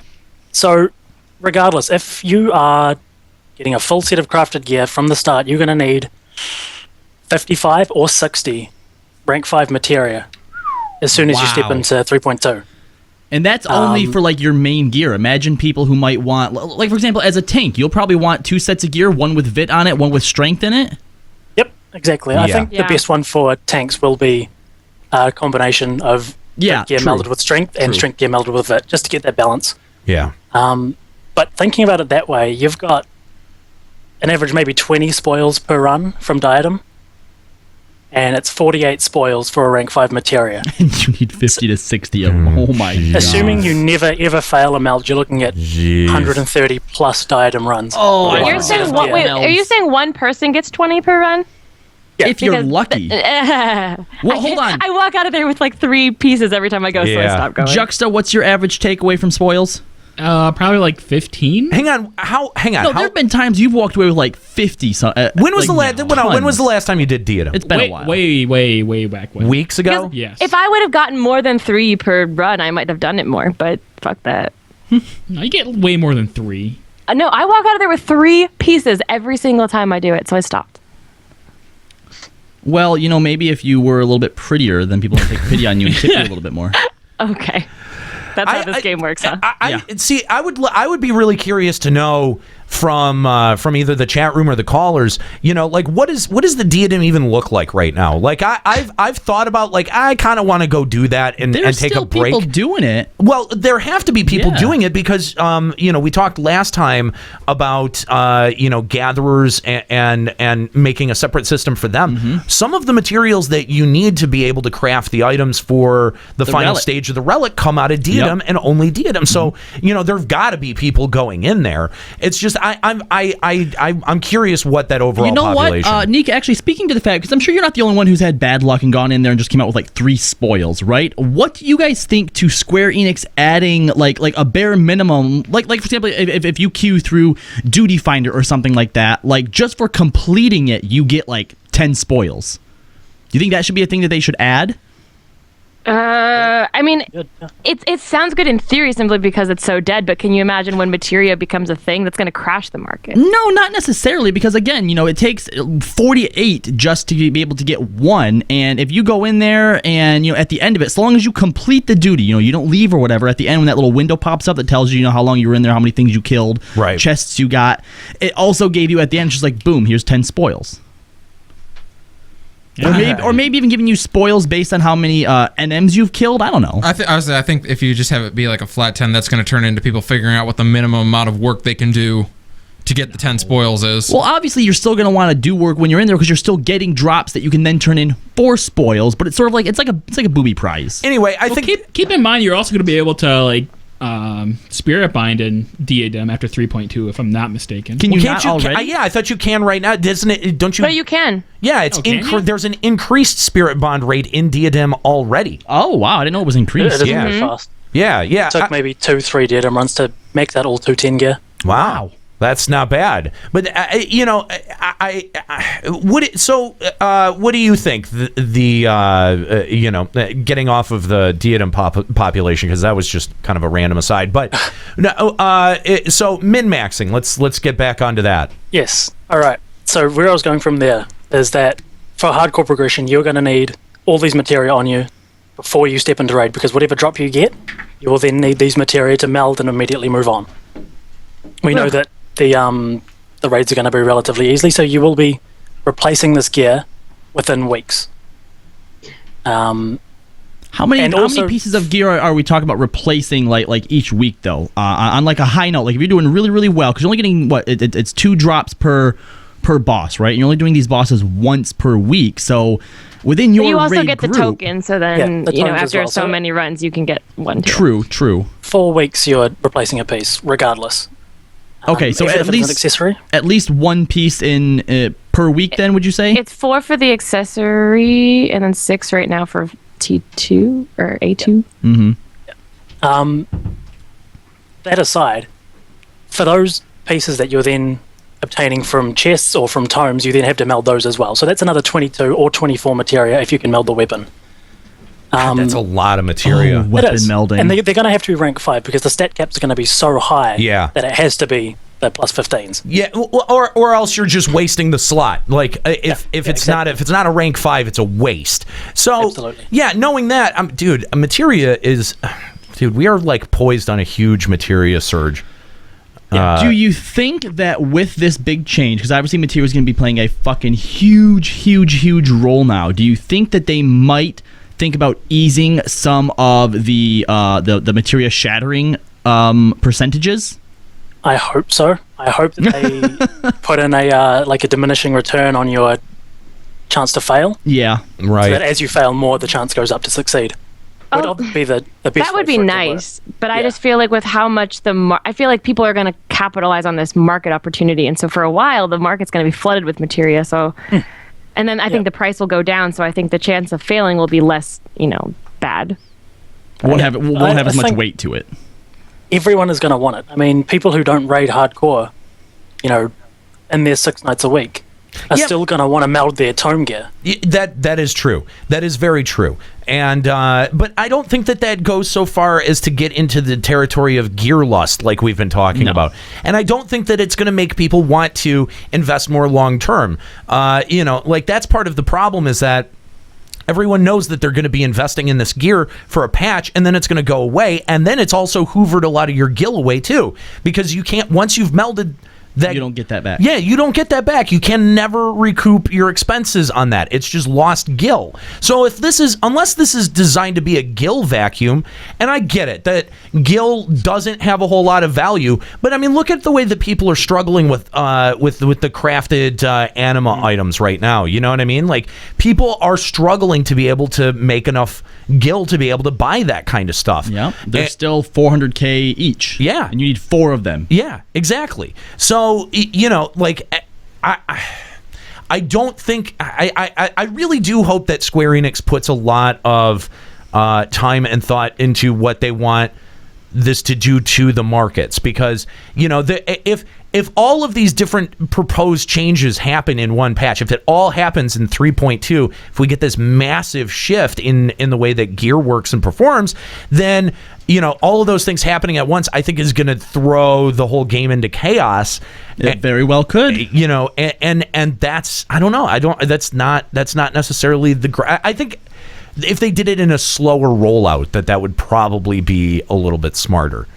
But it's really interesting. Yeah, you're gonna have to think about materia a whole lot more, because there are some people who just don't think about materia at all. There are players who have never even thought about overmelding, pentameld, none of that. They don't. It doesn't mean anything to them. But do you think that even with, because we're going to be able to meld the ESO gear, and that that there's restrictions on stuff like that, what do you think is going to be the payoff? What's going to be the benefit to going with ESO gear as opposed to trying to just go either straight to crafted or raid gear? Do you think they're trying to devalue ESO gear even a little bit more? I think ESO is going to be the easiest one to get, because if you're one of those people that it already is. Well, yeah, but like, for example, they're like, all right, now you can get crafted gear too. Well, all right, technically, if you want to get it as fast as you can and you have any means necessary, buy all the crafted gear, boom, you're set. Right. But if you're one of those people that don't have the money to do that, you're still just stuck with ESO gear. Mm-hmm. So I also think that I don't know. This is another one of their attempts at giving horizontal progression in gear, with the crafted and the melding all at the same time, to give us what is, it seems like more options, but technically isn't. It's just a more expensive option. Right. And it isn't really an option, because the option that I think we've been asking for as players is to have something that is relevant longer, and this doesn't accomplish any of that, because it all becomes irrelevant straight at 3.2. Like, the thing is I want a set of gear that is super challenging to get, or that is super grind heavy to get, that will be relevant not just to the start of 3.2, but all the way to the end of 3.2 and into 3.3. That would be gear that I could see myself investing the time and effort to get. But if it just gets thrown out in a patch, or in a patch and a half, whatever, then it's not as much or enough of an investment for me to make that jump. No. And just to carry this on to the last point I wanted to make, people don't realize that progression rating and hardcore rating is very, very expensive. Mm-hmm. And now with an added cost of materia and gear just being thrown out effectively, it's going to be much higher. I worked out that during our A3 progression, enrage wipes were costing our raid 1.1 million gil each time. So every 12 minutes, as a whole? we threw away, as a whole, 24 drac pots in food time. Jeez. And if you're in there for 6 hours, you're throwing away A lot of gil. Well, yeah, because I mean, keep in mind how important consumable items are to raiding, where they don't play as big of a role in the wider world. Yeah, no, I can see that would get expensive after a while. And then, to make the matters even worse, people don't want raiders to sell carries. It's bad for everyone. Everyone knows that. Raiders know that. The people buying it know that. It doesn't encourage any development or skill within the community. Sure. But really, when you're dedicating that much time to the learning, and now it's probably going to have to be diadem as well instead of whatever else it was that people were doing to try and get gil. Right, yeah. And then they've neutered the carry business by making the relics need so much poetics that coils are no longer sellable. Mm-hmm. Even Alex Savage has been given away for free on my server at the moment. Oh, wow. A1 and 2. You know, I never thought about that. At this point, the only thing that's sellable is maybe Thornton Extreme? Yeah. I've seen people And selling T7 Thornton for Savage. you keep all weapons and yada yada. Yeah. That's It's ridiculous. Yeah, that is ridiculous, because if you think about other games at the end game, their raiding community always had something to that they had a way to be able to make money, whether it was selling drops, whether it was selling pop items. I mean, you had the raiding community had not just a gil vacuum, but it had something that pumped gil back into it as well. You don't see that here. There is, outside of selling clears, there's really no way for you to take any of the spoils that you get from any of these events and turn around and make a profit off of them. Housing. All right. Yeah. Well, On that note, yeah. Well, thanks so much for the call. If you'd like to call Limit Break Radio, send a Skype message on over to Limit Break Radio or 810-515-8715. We'd love to hear your thoughts and your perspectives on all of this. There's again, like we said, a lot of tectonic shifts that are going to be happening in Final Fantasy XIV in the next couple of patches. It sounds like. I had a question for you, Nero, based on something that you said during that call there. So obviously you're still a big proponent for putting some type of really fucking awesome high item level thing that's not going to be current until the end of the expansion, right, in raids. It's yes. really, really hard. You also mentioned though during that call to put in even a way to have it like super grindy. So do you think that as well as putting it in the raids to hopefully incentivize people to hopefully get back into raids and give that gear lust. Yeah. What do you also think of there being an option that's just like an incredibly huge time sink, but that you could theoretically do all on your own? When I say incredibly huge, I'm talking like bigger than the current relic was. Is that something that you would be okay with, or do you think that would take away from the incentive to possibly raid? I don't know. It's tough. I think it takes away from it. I think for sure. I definitely think it does. But I think if they did it in a way like they did with Abyssia, like how you had the different pieces, parts that you were collecting to be able to upgrade your gear to +1, +2, whatever. I thought that was a good system. And if they could find a way to do it with something like Diadem, I could see where a progression system like that for gear would have a place and would be totally viable. Right now, though, I think that they just need that fast forward button. I think they just need that. They don't need to throw that much development at it, because that is a lot of development to figure out what you have to grind, et cetera, and then you got to come up with all of the other stuff to it, like I think I'm still on board with your idea. Put that 1 or 2 pieces per patch in there that leads up to the end of the expansion. Yes, and honestly, if you just make it so that they're sellable, obviously very few FCs would probably sell it, right? But that would give them that way to make income. You know what? Here, make the difference between the two gear sets, right? So ostensibly, you would be taking your gear set that would be dropping out of, like, say, the final turn of Alexander Savage, right? Yep. And you'd be taking that gear set, and you would be in RNG distributing it in very low quantities in the first 2 turns. So the difference between those 2 sets of gear, between what you got in the low percentage RNG and the as a reward for actually doing it, would be the stuff that came early is sellable, and the stuff that comes out of the actual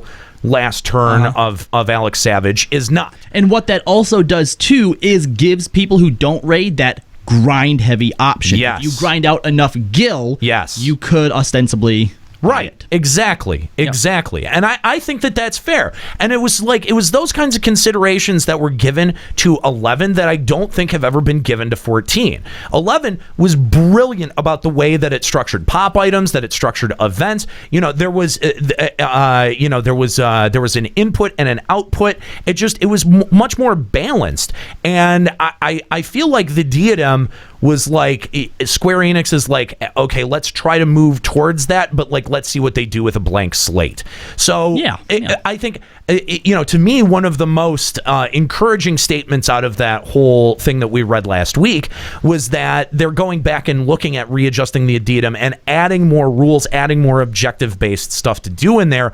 I think that's smart, and that could lead to something a much more interesting down the road. But I agree. I just feel like it's really hard to get a system in place like that when you don't have an agreed upon set level cap or eye level cap. Like obviously you have the level cap at 60, but they've circumvented that by just allowing the eye level to increase with every patch until they reach a point where they say this is what the eye level is going to be for a long time. Yeah, I think you're going to have a hard time seeing anything like that.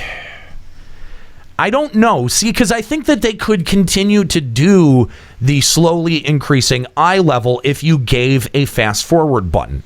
If you gave and just made sure it was an extremely low output, put it behind, wall it behind a crazy challenge and give it a super low RNG, I don't think anyone would be upset by that. I don't think the Wiiwants would cry foul because you're putting in the work to be able to get it, and I don't think that the Raiders would cry foul because not everyone is being handed it, just because. And the reason I think it works is because if it's low enough, because this happened all the time in FF11, and yeah, there were a lot of people that said, "Oh, I want that," right. But it wasn't like we deserve that, give that to us. Right. It was just sitting at the auction house going, just pawing at the window at your monitor and being like, Right. But I mean, like, but it was such a different mindset in 11. It was. Everyone had a different viewpoint of everything. That's what you expected. Yeah. Well, and not just that, but it could, I mean, honestly, it would lead to a lot of griefing. There would be a lot of people. It would drop on a rando run, and somebody would, somebody would take it, and whoever took it, people would be pissed inevitably. But you know what? That's all just part of playing an MMO and playing with other people and having to deal with other people. And we should not find ways in this game to minimize our interactions with other people. I think that's the part of the game that really bothers me, is when Square Enix goes out of their way to go, oh, well, this could be a problem, so let's circumvent that by creating, by making sure Gil has no value. That's what they did to try to combat RMT. And so now what are they trying to do? They're trying to go back and they're trying to make it have value again because, I mean, yes, do RMT exist? They're always going to exist, but they're not a plague like they used to be on FF11. And so now, and now they've realized that their currency has no value, and such they have to introduce new points into the game every time you want to introduce something of value, and that kind of sucks. So, speaking of people who suck, we have someone. Skuro! No, actually, not people, just things that suck. We have Kleinway from Moogle on the line. Hey, I think it's Cleanway. Cleanway. What's up, Cleanway? Actually, sorry, what did you say? I said hi. What's up? Sorry, excuse me. I'm super excited but super nervous. You should be. No. You got introduced as someone who sucks, so yeah. Yeah, my English sucks. I know. No. See, don't worry, his topical suck. No, your more. English is fine. You're fine. Go ahead. The show is yours. You've got a couple hundred people listening to you. It's all yours. Take it away. Take us till 5. No pressure. I have a special question to juxtaposition. Oh, Good. What? Okay. Have you heard something new about Hildebrand? Have I heard anything new about Hildebrand? No, I have not. I'm so sad. Hildebrand is dead to Juxta. No, I don't want. But I have a special solution to your Hildebrand problem. Oh. And the true and only purpose of the Lords of Verminion. Uh-oh. By creating your own private army of wind-up gentlemen. I don't know. Doesn't Hildebrand cost 200 points or something to actually place in the field? So you can't really have that many of them in the first place. 8. 8. 8's the cap of Hildebrands. I'm not comfortable that Juxta knows that much about Lords of Verminion. Yeah. I tried. I'm gonna put you under Verminion suspicion. You're under Verminion suspicion, sir.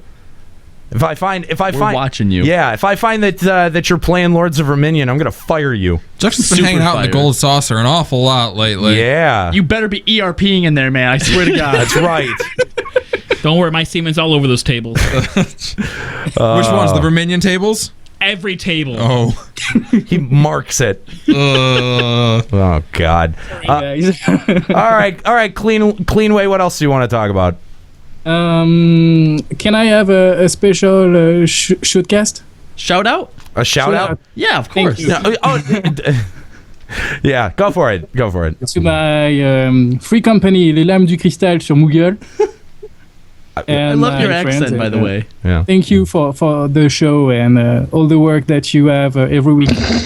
No, well, you are you're welcome, I guess. I mean, Thanks. Yeah, thank you. Yeah, thanks for calling. We appreciate it, Cleanway. The way that he said "wind up, gentlemen" with that accent. That was great. It was great. It may have required like some trolling Juxta to get it, but we just had a Verminion call, a real Verminion call. How do you feel about that, Aniro? You feel dirty? Yeah. Like Juxta semen all over. I think we just need to end. We're just done. Show's over. You ruined it. Thanks, Cleanway. Oh, we can't end on that. No. It's no I'm one just will ever done. come back. I'm done. Can we at least make fun of Nika first? No, I'm not even going to bother outroing. Oh, making fun of Nika? Yeah. Well, we have our next caller who wants to have a special message to Nika. Oh boy, What? It's special. It's special message day, guys. It's from Malkyria. Oh. No. No. No, come on, bring her in. Bring her in. No. He's checked out. Don't worry about it. He's done. He has to push the slider up. It's our show now, and This I is say our show now. Mercuria Aniro, always push the gets slider on. up. No. If I try, I'm going to push the wrong one. It's going to fuck something up. Show's over. Ascali, you try. Push the slider. No, that's all right. Show's over. I'm just gonna. Nero's checking out over there. No, everyone needs to check. He looks so resigned right now. You know, just. Oh, Juxta. No. Yes. Tell us a drop story. Tell us a story using drops. This is making you so uncomfortable, isn't it? Just the silence. I'm fine. We're just not used to you being quiet ever. Well, no, just Cleanway ruined it. I'm done. Kleinway. No, Cleanway. Is it Cleanway? It is Cleanway. Oh, okay. Sorry. Maybe that's It's just how you pronounce it. KLYNWE. No, And there's He pronounced it there's for two us. dots over the E's. What is that? That's just way too much That's punctuation. A sound. Clean way. So I was right. No. So does that mean we don't have to do FEC tonight? Can I go home? Yeah, I'm just sitting here. All right. At least he's not jacking off. That we know of. No, well, we're looking right at him. He's not jacking off. Why are you looking? I want to talk to Malkyria. I'm kidding. All right, fine. We'll keep it. I'm fine. Whatever.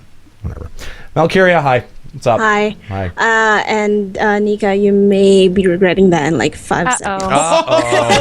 Uh-oh. What's going on now? Well, at the behest of a certain LBR host last night, I have a special message for them, for you from them. Oh God! You didn't have to preface it like that. You could have just called and said the thing. Oh. No, because I know Malkyria loves me. This is a really big build-up. Yeah. Well, it's just gonna be 2 words. Get good. Where's your relic at? I've already explained my stance on this. I don't need the relic right now to do what I'm doing, and I know that I will have it by the time 3.25 comes out. So why rush? I mean, Kahlo. You know what? Kahlo got his. That sounds a lot like Kahlo's attitude when he didn't have blood for blood. But blood. You needed blood for That's blood. different. That's different. No, That's you should have. Okay, I can tell you. I have. Let's see. I have.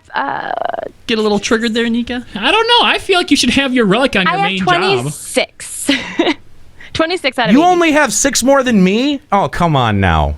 Even Juxta's up to 41 now. 41. Jeez, really? Yeah. Oh man, I've been slacking. Why you slacking, girl?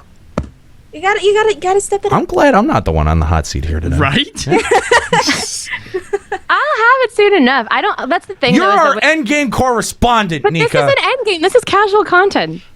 hold this- on. Okay, whoa. I have, Shots fired. I have like 6 Thornton Shots weapons. fired. I will most definitely clear A4 before you. Oh, wow. Okay, so when did they make Thornton Weapons 210? They're not. Oh, they're not. So you have subpar weapons right now? So you've cleared Alex Savage 4, and you have your I'm sure I will. You know what? At this rate, I will probably have my Savage 4 weapon before the Relic anyway, so who cares? Oh, so you don't then? Oh. So I never said I did. You're not very... This is unnecessary attacking of me for nothing I never once claimed I would have this before anybody else. My stance from the beginning has been, this is something I'm going to do very casually, and I will still have it. It sounds like Nika isn't good right now. Ascalia, apparently we are unnecessarily attacking Nika. How do you feel about that? Yeah.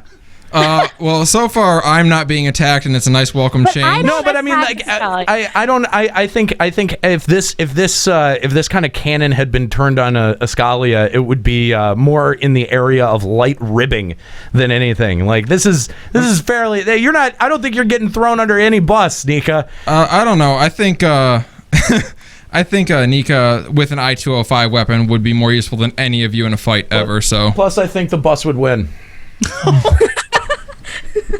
Wait, what? Against my femoral? I don't know. Yeah, because, look, I still think the bus. Those hands could probably wrap around the front of the bus by themselves. I don't know. Maybe it depends on how fast the bus is going. That's true. Yeah. Although, is it a choco bus? Wait, maybe she's speaking from experience because that face, it looks like she's been hit by a bus or two already. Oh my god! No, mean. Your not femro nice. is like that. My femro is beautiful. Guess what, guys? Guess what? Hey, Sorry, not sorry. I am off the hook for all of that teasing that I did a couple of weeks back. This is way meaner than anything I ever did. My God. Not really. I'm not that offended because I don't give a shit about this. These are brutal. Jeez. I would be upset if I actually Malkyria, but I don't. Yes. Malkyria, what did you do? What did you do? What did you do? You gotta call up and I have to ask Malkyria. Even though you say this is from them, why do you listen to them? This is dissension in the ranks. Hello's done. Why are you listening to the guys? They're assholes. I didn't think you were an asshole. Malkyria, who's your favorite host? Yeah, that was actually what I was gonna say. Well, Kahlo is my favorite host right now, so. Right now. Yeah, it used to be Juxta, and then Kahlo became my favorite co-host, and then a thing happened, and now Kahlo is my favorite host. And yeah, get out of here. Fans are fickle, aren't they? Yeah, they sure are. You know, you were my favorite caller. You are no longer my favorite. Yeah, and you know what? We also get control over who's calling and when. So bye, Malkyria. Bye. It's all right. She carried out her mission. Yeah. Yeah. Just gotta the divide and conquer strategy, huh? Yeah, I don't think that's gonna work here, guys. All I'm saying is, Ascalia, you know where RCL? What side of the fence RCL is on? Well, she jumps so often, it's hard to tell. That was pretty low too. Yeah, that was brutal. I don't think we're making any friends here. I think we're just alienating every single one of our. That's right. I notice anyone that Kahlo interacts with suddenly gets alienated. It's all right because they're all welcome on the Kahlo side. As long as they're willing to call in and do your bidding. No, they ain't even got to do that. If you want to join us on the program, give us a Skype message, Limit Break Radio, or 810-515-8715. We'd love to hear from you. There's a lot of ways that you can get a hold of us. Facebook.com/LimitBreakRadio, Twitter.com/LimitBreakRadio, as well as hosts at LimitBreakRadio.com. We've got no shortage of emails to go through. We've got a ton of emails still to read. But if you'd like to get in on this, again, Limit Break Radio on Skype or 810-515-8715. Especially if you've never called the show before, like if this would be your first time calling, I'm sure you're probably nervous. That's fine. That's acceptable. But here's the thing. We still want to hear from you. If you're like, I don't know, these guys are going to beat up on me. We might. It's fine. That's just part of the fun. Limit Break Radio on Skype, 810-515-8715. We got another caller on the line. Let's go to our call line. We have Destriant from Swagatonis. What's up, Destriant? How's it going? Oh, pretty good. How we doing today? Not bad. Thanks for calling Limit Break Radio. I was calling in today. we mentioned some of the big changes coming up in 3.2. Yeah. Something I hadn't really heard you guys talk about much was they said they were going to be making changes to tank damage. Did they? Where did they say that? It was way back in the first, right before like 3.1, where they first detailed the materia changes. It was like right after that. I feel like it didn't say damage specifically, though. It was something else. This was around the time. I mean, that was right around the time when all of the paladins were getting all up in arms because their DPS couldn't even come close to what Dark Knights and Warriors can put out. So I know that there was that they had addressed it, but I don't remember what they had said about it specifically, or if they said anything about it specifically. Well, they didn't really. So any conversation here could end up being hugely irrelevant. Speculative, yeah. Yeah. But a lot of people in threads have been popping up on like the specific tank section of the official forums every now and again talking about this, speculating, and a lot of people are sort of reading between the lines and sort of guessing that they're going to make VIT factor into tank damage in some capacity. Really? No, wait, I do remember us talking about this once. Literally all it said was adjusting tank damage, Just and I think we had said what it was probably going to end up being was reducing tank damage and increasing the actual job tanks are supposed to do, which is tank. There are people thinking that too and panicking because now tanks aren't going to be high DPS possible anymore. I don't know, man. I think what it is it's gonna take like maybe half the strength calculation and put that half into VIT. I don't think that you're gonna get a situation where now it's beneficial for a tank to stack VIT solely, not just because it reduces damage, but it also increases their damage. That seems fucking crazy. I don't think it would, simply because VIT is proportional to the HP, and I think if VIT increased HP and damage, that would be a lot. That would be broken. But I feel like as long as they don't format every raid from here on out to just be a strict DPS check, I don't see anything wrong with lowering tanks' DPS in order to increase their defensive capabilities, because that's what tanks are there for. Allow for more recovery in the fights. Allow for more like strategy based on which tanks you bring into the fight. That is totally fine by me. Yeah, I'm not going to be upset if they lower any damage on any tank as long as they increase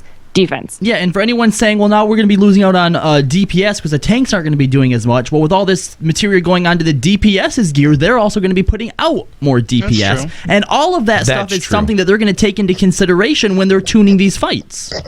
Well, the other interesting thing is if they made VIT contribute, and some people are even saying like all VIT and then like, alter the factor of it. You're doing something with your mic. Yeah, it's whatever. terrible. Yeah, whatever you're doing. Stop doing that. Sorry. If I could smack your hand, I would. All right, continue though. Sorry. But if they bite your knuckle. If they did it so like all of it, that would also let them do something other than just like tank busters with as far as tank mechanics go.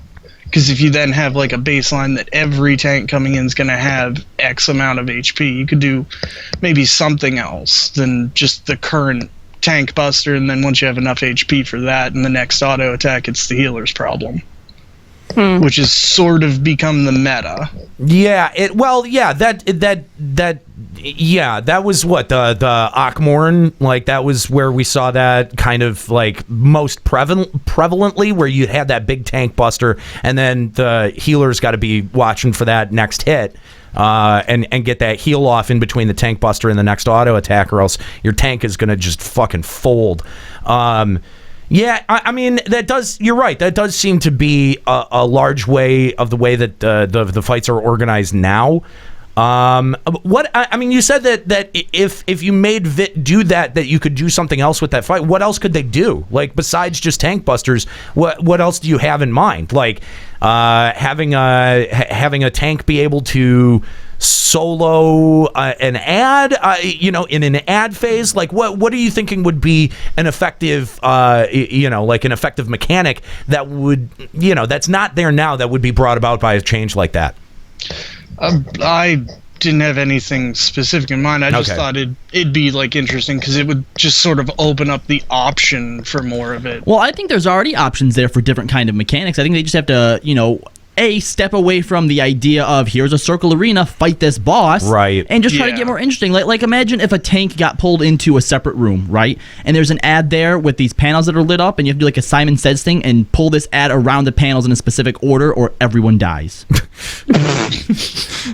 That sounds terrible, but I mean, now was that off the top of your head, or have you been thinking about that? For a that while? was off the top of my head. I'll grant you that's some out of the box thinking, but yeah, that's quarantine take 2. Yeah, I was like, at first it sounded like Alexander 4, but right, yeah. Then it went in a completely different direction. Yeah, no, and then Simon Says, and then Simon that's Says, some jigsaw level shit there. Meanwhile, your computer spits out a bop it. You have to get at least 20 on that. Maybe we can introduce a Bejeweled type minigame for the healers. You have to draw a hopscotch grid and do some hopscotch.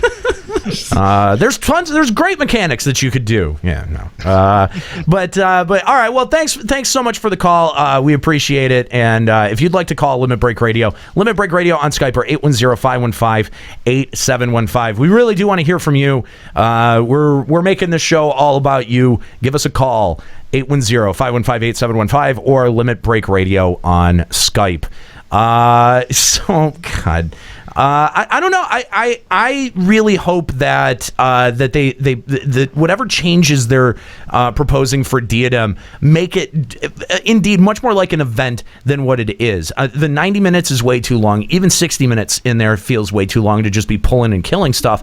And what do you, when they say objectives, adding objectives, what in your mind, what kind of things does that elicit? The first thing that pops into my head is the objectives they have now. You come in, it's like, boom, this is what you have to do. But what I'm hoping it is they're just going to add things that you as a player, when you go in, you have an objective in mind. Instead of just kill stuff, you're like, all right, guys, the objective today is to pop, X NM so that we can get, boots and legs, right? Or to farm, heads and hands, or something like that. That they are just giving us more concrete things to go after than just mercilessly slaughtering everything. Yeah. When I think of objectives, I think of light the lamps or kill X of certain family. I don't know. Like that comes to mind. Even I don't know. Lighting the lamps in Assault was even that wasn't. There was at least variation between those floors. Some of it was procedurally generated. I thought I always thought Nizul Isle was really interesting. I thought it was one of the best events in the game. And but why don't they do anything like that? Why don't they take any of those lessons and apply them here?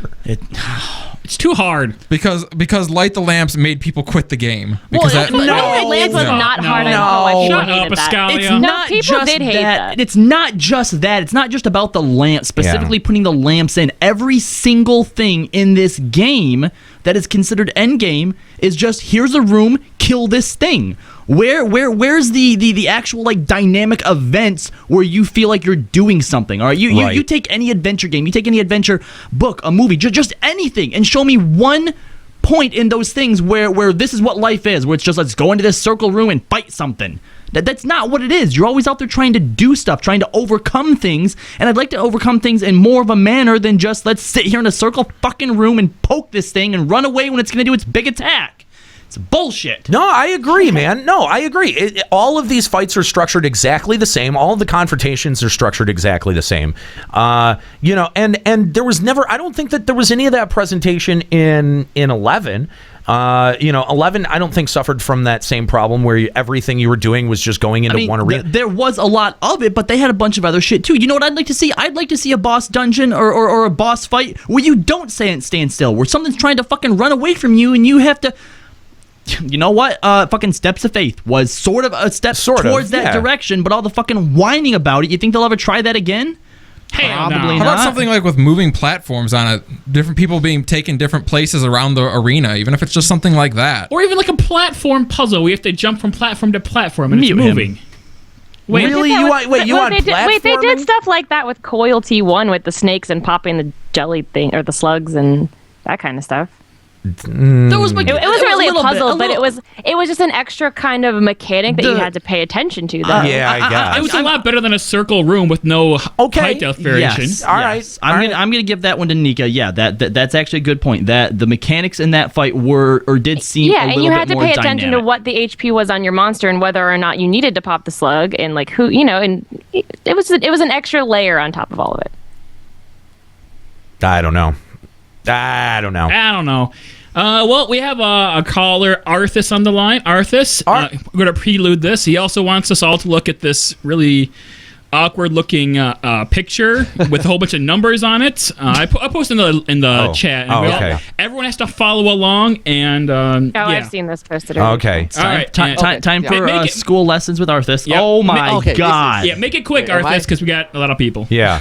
Yeah, I'll try my best. Okay. I mean, you guys have the chart open up, right? Yes. Yeah. We've got all these numbers here. Yep. Actually, these numbers were released a few days ago. I mean, I have Word, blah, blah, blah. And then today, I finally get to see it, try to understand it. Then it kind of makes me compelled to make this call and, talk about this chart because I think it's very important. So okay. So what we have here, just so everyone's clear, we have a breakdown of all of the different servers of FF14. They're labeled whether they're primary JP, NA, or EU. I don't know what this first column is. The first one says active. Okay. Yeah, I'll go through. Okay, so the first column is the ranking. Second is the region, like you say. The third is the server. The fourth is the active. This active is regarding on. Okay, all this information is taken from Lodestone. So any update to the Lodestone, a character level up or change job or something, they will record it, and this will be taken into effect as considered active characters. All right. Okay. So the next column is you see P3.0 clear. It means that those people who have been doing up to 3.0 story up, which means Heavensward, which you get the what is that? The mount, the dragon mount. Yeah. The yes. Yeah. Midgard zone. Yeah. So those people who activated the mount, you have it on your Lodestone. You will be deemed as a patch 3.0 clear. I mean, some people maybe have not activated the dragon, so this number can increase or decrease, but this number is just. Bet you those numbers don't add up to 5 million. The point is the point is that the data collection on how this is that is pretty important. Like how this data was collected and culled is pretty important because this obviously is not coming out from Square Enix themselves. So these whoever put this together, I'd be interested to know more about what they were what the process was for coming up with this. They have a website that do this Lodestone mining, something like that. Every day they take information. Interesting. So going to the next column, the 3.1, which is the current patch, where we get this what is that? A minion, I believe it's a minion. Yeah. Yeah. So I mean, obviously this number compared to 3.0 is on our server it's half. Yeah. Completely half. Because number one, maybe people stopped playing already. Number two, maybe people haven't, go clear the 3.1. Maybe they will do in the next coming week. So these numbers, clearly indicate that, first things first, not much people is I can say it very crudely, not much people giving a shit to 3.1 for now. Yeah. So now comes the next column. The next column is Alexander Turn 4 Savage clear. Now this number comes from extracting the information from Lodestone based on the God Walker. All right. So now I need to explain this very carefully. Now this number can increase and can increase exponentially because every time your group clear, 8% clear, only 1% is able to get the mount. So in this number, there will be there will be party where 1% got the mount, 7 others haven't get it. Some will be 8 out of 8, some will be 6 out of 8. So wait, this is how many people have the mount? The mount. So what you're telling me is this guy on the Zalera server did not solo Alexander Savage 4. No. Oh. So this basically the guys that you see below with 1, it means that they just cleared. Only one party on the whole server has cleared. Wow. Yes. Wow. Mateus maybe when you see, for example, I'm just going to say, so maybe when you see, Zodiac server with 4, it might mean that, this one group had cleared 4 times. It can also mean that 4 groups at the same time clear for the first week. I hope you guys get what I mean. So this number depends on how you feel. Whether you feel like maybe half of these people already have mount, maybe all of them have mount, maybe one of them have mount. Feel free to add any numbers to it. Maybe you think that you want to times this by 2. Right. So that one's not super accurate then, basically. Yeah. So this is not super accurate, but this number, this ratio is as close as you can get because you can say that, for example, Gilgamesh have 262. Maybe, we should times this number by 4. Actually, there is 1,000 people clear. It applies to all the server. So when you see this number, I just hope that you have a general idea of the ratio rather than the actual number. Right. So Okay, so- all right. So that's basically how the data was collected and distributed amongst this graph. We know that the Alex Savage clears that there's going to be a bit of a discrepancy there because of the Gobwalker issue, like you had mentioned. But there is objectively, there are a couple of important takeaways here as I'm looking at this chart. Spots 1, 2, 3, and 4 are all JP servers. That strikes me right off the bat that they have objectively the highest clear rate. No, but then look at Gilgamesh as the only NA, and then there's 15 more JPs. Yes, exactly. Yeah, exactly. Until we get to Excalibur at 19. The other striking thing and I think that this is the part that scares me. This legitimately scares me. When you look at the population 3.0 to 3.1, and it seems like every server is cut in half. Every server is cut in half. That's just cutscenes. Yeah. That's it. But what if they could be also suffering from the same thing that you do in Nero when it came to the Hildebred things?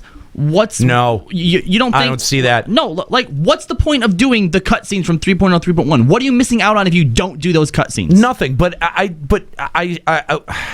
don't see it. You mean to tell me that literally half this game plays without any care or mindfulness of the cutscenes? No, I think people. I think people. Yeah, and the people who don't still do it and just skip the cutscenes. Yeah. So yeah. Yeah. I think that this is an indication that our player community has been cut in half reduced. in the last patch cycle. I mean, this is we wanted to we talked about how damaging is 7 weeks going to be. This is how damaging it is. It's true. This is exactly how damaging it is. I don't, Arthur's, I'm sure that you want to talk about clear rates here in a second, and we'll get to that. But sure. Actually, this is what I want to talk about. But you are doing you're already covering. So yeah, go ahead, man, this is one of the things I want to say. The population loss is staggering. It's absolutely staggering, and I don't think that it's coming from one place or the other. You're not supporting this end of the community. You're not supporting this end of the community. That reduction by nearly half on all servers, dude. That is the 7 weeks. That's how crucial that time is. The other thing you have to take into consideration is, remember, he said that first number, right? For us, I think it was 18, right? The people, that's not just people on the server total. Those are people whose lodestone is being updated in some form. Right. So these people are still playing. Right. But it's not in an MMO. It's not about just playing. I mean, I guess to Square Enix it is, because they, at the end of the day, their bottom line, their goal is just to get your $12. Mm-hmm. Like they just want to get your monthly sub. 25 if you're Juxta. Whatever. Yeah. Whatever. I mean, I'm just looking at I know Balmung is an RP server, so they have a lot of people on that server. But I mean, for Moogle and Balmung to have over 20,000 active players and then have 6,000, 4,000 clearing 3.1 story just seems. Especially if the Balmung's an RP server, you'd think they would be more into the story, right? Yeah, I'm sorry. The active column doesn't mean active user. It might be one player with 2 characters. Maybe you just log in your meal, do something, update. Oh, okay. So these aren't necessarily separate accounts. They're active characters. These are active characters. Characters. Yeah. So these could be alts. That could also be a big thing that you're seeing. Is not everybody. You clear 3.1 on your main character. Doesn't mean all your alts are going to get cleared through it as well. Right. That kind of cushions that blow a little bit. But even still, if you're taking a character through 3.0, you would assume that even if you have an alt at 3.0, you would do 3.1 with it. Yeah. But they don't. But how can anyone look at these numbers and objectively go, "Oh, this looks healthy"? It doesn't. It doesn't look. This is a good track to stay on. This is very bad. Very bad. I mean, okay, look. I'm gonna take. I'll take Shinryu for example. Okay, they've got a population of 20,000. 10,000 of those clear at 3.0, but then only 5 go on to complete 3.1. There's something big wrong here. And I mean, I know that we've all felt it. That's the thing. We've all felt the population's depressed on all of our servers. We've all felt, I mean, just in terms of enthusiasm for the game, I think it took a serious hit. There was a lot of people who were super into checking this game out at 3.0. And of course, some of them are going to fall off, right? But I think Square Enix had no better opportunity to sell people on this game.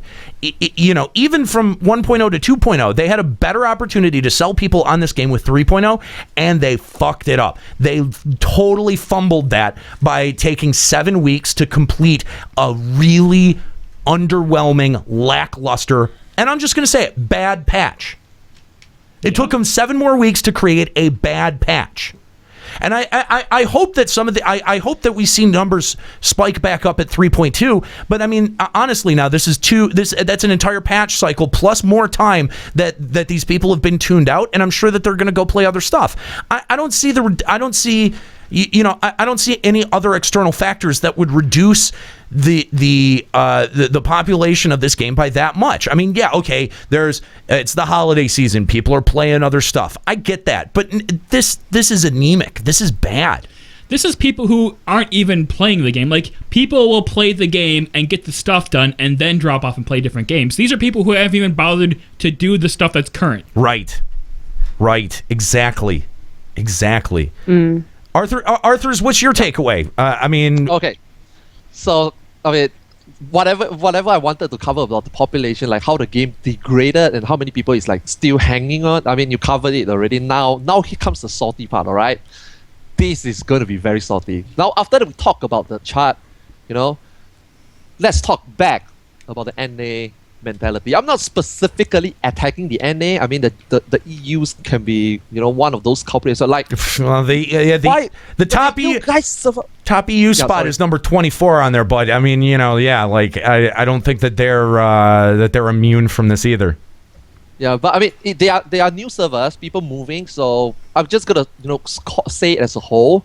Like, you guys have so many people playing the game. The numbers is there. Okay, maybe I don't understand why the hell does Baumang have so many players, man. Look at that. They're the Baumang's number server. is definitely number one in active, number 1 in 3.0 clear, 3.1 clear. Like, why is that? You have so many people, and then your clear rate is so. Because Arthur's no one on our server is there to do endgame. No, guys, the reason why it's so popular over there, but there's no clears, is they're all too busy. Yeah, no, it leads right into that. They're all too busy yiffing. That's what they're fucking doing. They're yiffing. God, do you not? Okay, maybe I can excuse them, but generally, no, like, don't excuse them for yiffing. Yeah. But you're right. If you look at the terms of population, the NA servers, no matter how low they are, have in general more population than the JP servers do. Yeah. But they're still well lower. So is it that, I mean, you guys obviously have the people out there, there's bodies out there, there's still people playing out there, but why is it always like in my Twitch channel, online, official forum, Reddit, why is everybody saying there's fucking nothing to do, I can't find people to do? Is it that you guys, so many people, is not trying hard? Or is it seriously time to get good? No, I think that among North American players, there is a sense that there is no reason to do Savage. There's no they understand that they're not good enough, but they don't see the incentive to get good. There's no compelling reason for them to want to put down the amount of time or effort that it's gonna take to get good. I think that there was more people who were willing to do it in 2.0 for Coil because we didn't know what the gear structure was going to be moving forward into Heavensward. We just simply had no idea, and so everyone was just about, I just want the best stuff, best in slot, and then not to mention you wanted to see the story. Yeah, and the story was a really, really big part of that, and like. It's totally changed now. You get the story that's handed to you on a silver platter. You can get 210 ESO gear. There's really... the incentive is... I mean, literally the only reason... I don't even know why my group... I mean, honestly, my raid group is once again trying progression, but it's really just like... We kind of want to clear while it's still relevant just to say that we did. Just so you can say that you can. Because I have I209... I have I209 on 2 jobs simply from just... getting ESO and upgrade crap from there's so many ways to get it, Void Arc and all that crap. It's completely taken away any incentive that anyone had for raiding. I'm gonna say something here real quick, okay? There was a reason that you wanted to stay current for FF11, right? Like there was this whole like kind of like braggy culture of like, oh, I did COPs before they got nerfed. You know what I mean? Like that was an actual sentiment. But you know what? Like nobody holds anyone to like, oh, I did Titan EX before it got nerfed, or you know what I mean? Like nobody does that in 14. So like clearing it before it got Echo or clearing it before it got a nerf holds no value. It holds. There's not even a cultural It kit. does to me. No, To you, on, to on you. an individual Hang basis, on. it definitely does. But on you're right. As like a server or a community, As a community, seeing someone who did that, it doesn't really. It matter. has no value. Nobody says I cleared Twin Tanya before it was nerfed. Exactly. No one says that. Because like 3 people did. No, nobody cares. That should be a big selling point. It was Right. so hard. Only 3 people did it. Nobody even cares. Nobody cares. Yeah, and I don't know. I mean, I don't know how to like properly identify, you know, how you fix something like that. Well, but here's the difference. Like with COP, people talk about, you know, Airship Fighter cleared COP in general. A large chunk of the game was gated behind having successfully done that. Right. You had equipment on that signified that you'd done that. Yeah. There's no way to just look at someone and say, oh, he cleared Twintania pre-nerf. Right. But if you were, like, if you are pre-nerf in COP and you see someone with a Raja's ring, you're like, oh, shit, that dude beat the airship fight. Right. I've been stuck on that shit forever. You know, I mean, I get that. You know, people not motivated because no incentive. But that definitely, I mean, I'm not saying that, you know, oh, everybody get motivated. Let's boost their numbers by tenfold. I'm not saying that. Okay. I believe there is still people out there motivated. And if you're not motivated, how about people motivating them? I'll just give you an example, all right? Okay. Okay, this is going to be bad. I might make a lot of enemies here, but I have to say, man, for those high-end gamers, all right, how about you taking off that cape of so-called, oh my god, I'm better than all of you. How about taking that cape, come down your little mountain and actually help people? I mean, you guys got skill. You guys have great power. You guys should have greater responsibility, man. I'll just say, for example, you know, those people who cleared, those high-level people who cleared. Okay, I don't want to name FC. I don't want to name groups. I don't want to name statics. You guys would rather fucking sell runs rather than help somebody who is motivated to do something. Oh my god, I'm really motivated to clear content, but I can't find another 7 people or 5 more people, 3 more people. Is there nobody to help? Oh, don't worry, just fucking buy some gear, buy runs from us, man. I mean, come on, man. You guys are supposed to be the really top players. You guys should be helping people and not just selling runs. I mean, this is one thing that I hate for a fucking long time. They fucking FF logs. You guys would rather bring in a fucking astrologian, go do turn 4 over and over and over again with your small little group of elites to get top numbers for fucking Dragoon top numbers. Oh, Ninja top numbers. Oh, okay, be my turn. Can you give me fucking balance card? Let me get top numbers. Why don't you spend that time, a few of you, you know, carry 1 or 2 people, teach 1 or 2 people. Don't necessarily have to sell, just teach people. I can and then, you know, everybody will be you know, you have 1 or 2 people getting experience under the belt. They share, they teach other people. This is how you grow your community. This is how you grow your parks, man. You know, I can answer. People can actually, Nero, and before you answer it, I agree with I him. would rather have Nika answer it. Nika, let's say that you guys clear AS4, and I know you guys don't have a lot of time because of your lives. Yeah. But when you clear AS4. Are you guys gonna, you know, maybe on Tuesdays have someone sit on the side and shout and, you know, in fucking idly Shire and be like, hey, you know, who wants to learn how to do AS 1 through 4? We're gonna take you through and teach you. Is that something that your group would do? Probably not, but I have a couple different views on the different types of endgame players here. I think our group, with how I feel that our group's raid mentality is, I can see us doing A4 until everybody has the mountain, everybody has the weapon, and then feeling so burnt out that we don't have the energy to want to teach people. Exactly. But what I'm looking at is that I see the people that are, what Arthur was calling out is the people who would rather sell than teach, where I think those are people who that are not burnt out. Those are the people that are so like high on their ability to clear it that they want to clear it more times just to make the guild. You know, yeah, but we had a caller just earlier in this show who identified that, you know, Savage and progression in it can be very expensive, and that there is literally no output. There's only input of gil. And so that selling runs isn't just a way to be able to to take this thing that you're good at but it's a way to have a gil input back into that structure.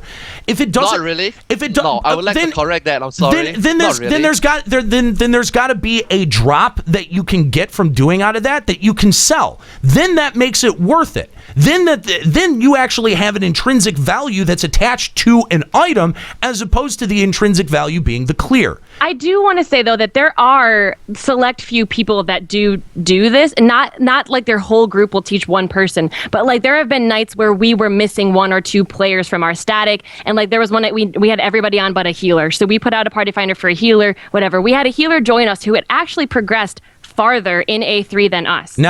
But he joined to help us and kind of teach us how, and he taught us like how his group does it. And he's like, oh, my group does it this way. And we changed our strategy and did it better. And he's like, yeah, I was bored. I just figured I'd help someone who, I already knew how to do this.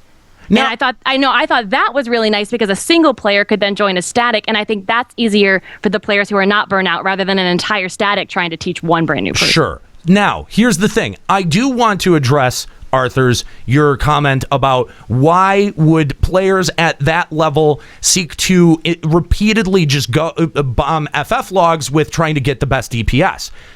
Because there's your e-penis.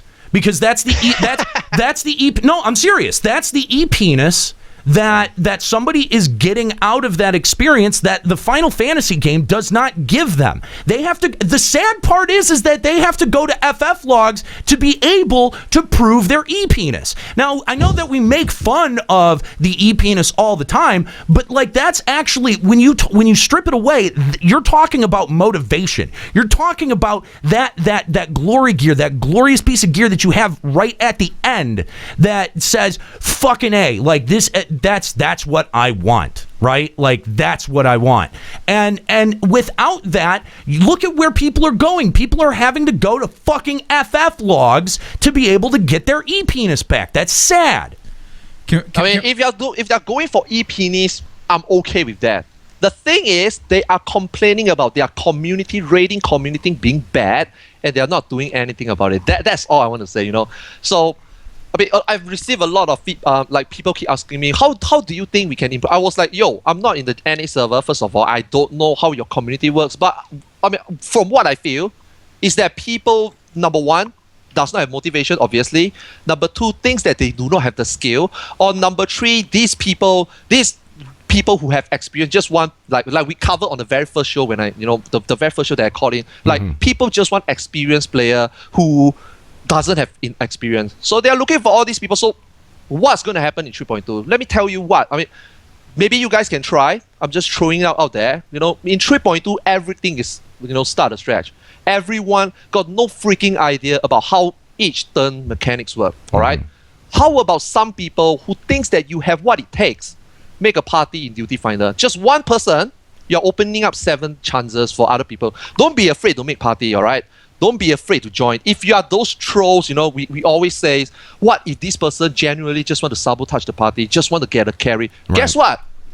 Come 3.2, there's no such thing as carry. Everybody start from scratch. It's one of the best chance already for the whole park community to start somewhere together. Right now, I'm not sure how many guys, if a new patch were to come in, I'm not sure how many people are willing to, grind the Midas Savage. I don't know, man. But let's say now you have 2, you just need 2 more percent. You're looking at 200% increase in your party finder activity already. And these people who learn, these park who learn, they are there for a reason, right? They don't have a static. That's why they join park, right? And then these people will make party. You can identify who is good, who is bad, add them to friend list, add them to legion. I don't care what you do, man. And then next time you get them together, and then there you go, man. You start growing from there, man. Rather than, just sit and wait. Let's wait for a video, man. Let's wait for the video. Wait fucking 5 weeks for a video. 5 weeks after you get some people who tried in static, disband their static, and then all these problems come again. Looking for experienced player or watch a fucking video, and then people in the park is like, we don't have experience. We don't even know what the video is talking about, and then you start all these treadmill problem all over again. So 3.2, a good chance. I hope that I know there's people out there like what Nika covered earlier. There's people who is burnout, but at the same time, I've seen a few, streamers as well, like Zeno, Mr. Fuji, Rin Chan. They are literally every single day, every single stream session, they are helping people out there. Like, you already got 3 people out there, why not everybody, step in and work together? I mean, trust me, man, JP is, I hope there's no JP here, JP is as bad as NA. And NA, there is NAs that's as good as JP. But the only difference you and us have is that the JP people have more opportunity to learn in the party finder than the NAs. I'll just take, for example, man, Nika, you haven't cleared turn 4, right? I just throw in an example. If I were to handpick you, I'll throw you into Chocobo server. Maybe you know how to communicate in a certain degree of Japanese, let's say, for example. I will guarantee you would already clear turn 4 already. Your friends in that static would already clear turn 4 already because you have so much opportunity to learn. Even though you don't feel motivated, the party finder will fucking flood you to make, oh my god, there's so many, why not give it a shot? This is what I want to say, man. Like, so many people keep asking me, what can I do to make the NA community better? It's not one-man effort. It's not one group effort. It's not one-time effort. You guys got to keep going at it. 3.2 is the good chance. Back when the Knights of the Round first introduced, it's a fucking brand new content, right? I was like, okay, this is your chance, man. You guys were wondering, watching Mr. Happy stream, watching my stream, watching Zeno stream, etc. How to clear it. How about you guys actually? I mean, I appreciate you guys watching, but how about you pause the stream for a second, go check out your party finder, make a party finder, because everyone start from scratch. You don't have to watch me how to do it for like 3 days later, somebody, you can immediately form a group. Everybody start the stretch, neutral ground, let's go at it. And that's fair though, but the thing is that, dude, I'm not going to be one to do that. Like, I mean, that's great to say. I'm definitely not. I mean, there's still nothing that makes me go, oh, I'm going to get into Alex Savage. And it literally, there's nothing. I mean, there's stuff that I do when I log on, and then that's it. Like, I do my stuff and then I log off. Like, there's, saying all that is, it's a nice thought. And if you're one of those players that sits around with tons of time saying that you got nothing to do, yeah, maybe that is something for you to do. But at least for me, from where I sit, it's like I've got no reason to even walk in to Alexander Savage at all on any level. There's I mean, not doesn't have to be like doesn't have to be Alexander. I mean, those are probably we see the numbers, we multiply probably just 5-10% of the population that's actually attempting. I mean, Party Finder doesn't just open up for Alexander Savage. If you have that foundation, if a new primal comes in, right, all these things can work together. Especially it's the easier content, it should fly off even better. The thing is, just one guy. You just need one guy who thinks that he have what it takes to form a party, and 7 other people who think that they can do it. Because I can tell you right now, there's a lot of good players that wants to clear Savage out there, but they couldn't. Not because they are not skilled enough. It's because like we see the chart, people leaving the game, blah blah blah. But there is still people who wants to clear it. These people doesn't have a chance to get into static. Party Finder can make them stand out. You will be able to say, Enero, I saw this Enero guy, in Party Finder, pretty good, man. Let's pick him up, for example. Then you open up opportunities for a lot of people. I mean, that's just something I wanna just highlight. Yeah, no, I hear you. It's just, it's tough, man. It's tough because like. That requires self-motivation, and sometimes I'll cop to it. Sometimes I have it, sometimes I don't. Sometimes I'm just not motivated to do stuff like that. And at the end of the day, it's on me. But I can't. And my whole thing with the get good thing, like, I don't sit around complaining that I don't have that raid gear or that I don't have, those Thornton clears. You know what I mean? Yep. Like, I grant you, I'm not trying, and that's a little shitty. But at the same time, I'm not sitting around demanding that this shit be made easier for other people because I can't do it, or I don't want to do it, or I'm too intimidated to try. Yeah, same thing in Nero. I don't have it, but I know that's because I suck at it. And see, and the thing for me is that there is such a wealth of content that exists on the casual level that we all do, either because we're specifically grinding points, or like we're doing dailies or whatever. whatever, but there's such a wealth of that stuff to do, and those players who operate at that extremely high level have nothing to do. They legitimately don't have anything to do. Okay, and I hear what you're saying, Arthurs, is that if you're a player at that level, then maybe going back and investing in, let's call it young talent, that may be something that you could do, that then people end up, like that. You're making other, teach a man to fish, right? Like that whole thing, right? And so it's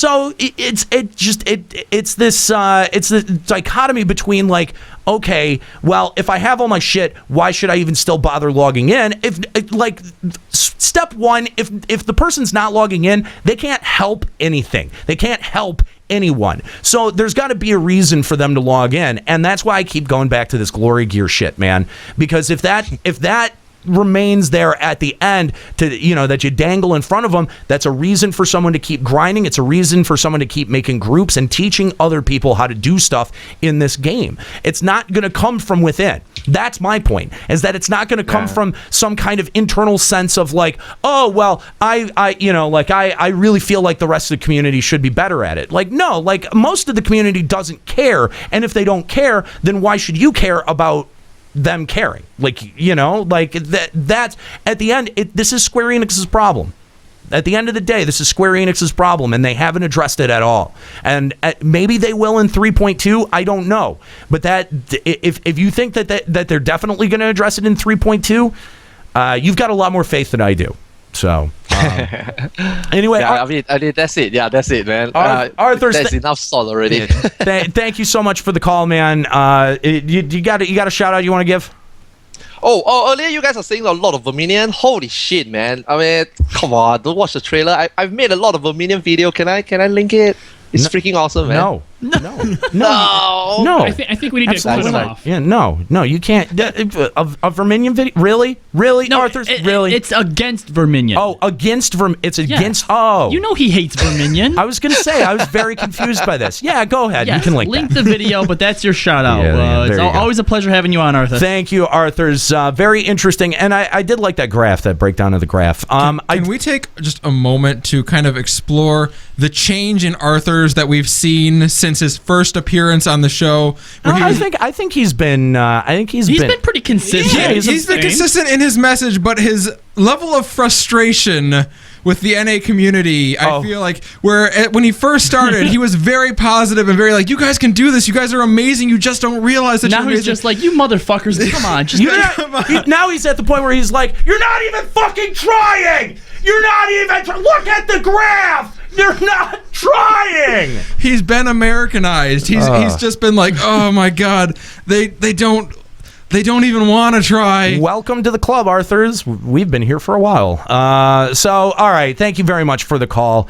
We're kind of getting down towards the end of the show here, and there's a little bit that we had that we tossed around doing today.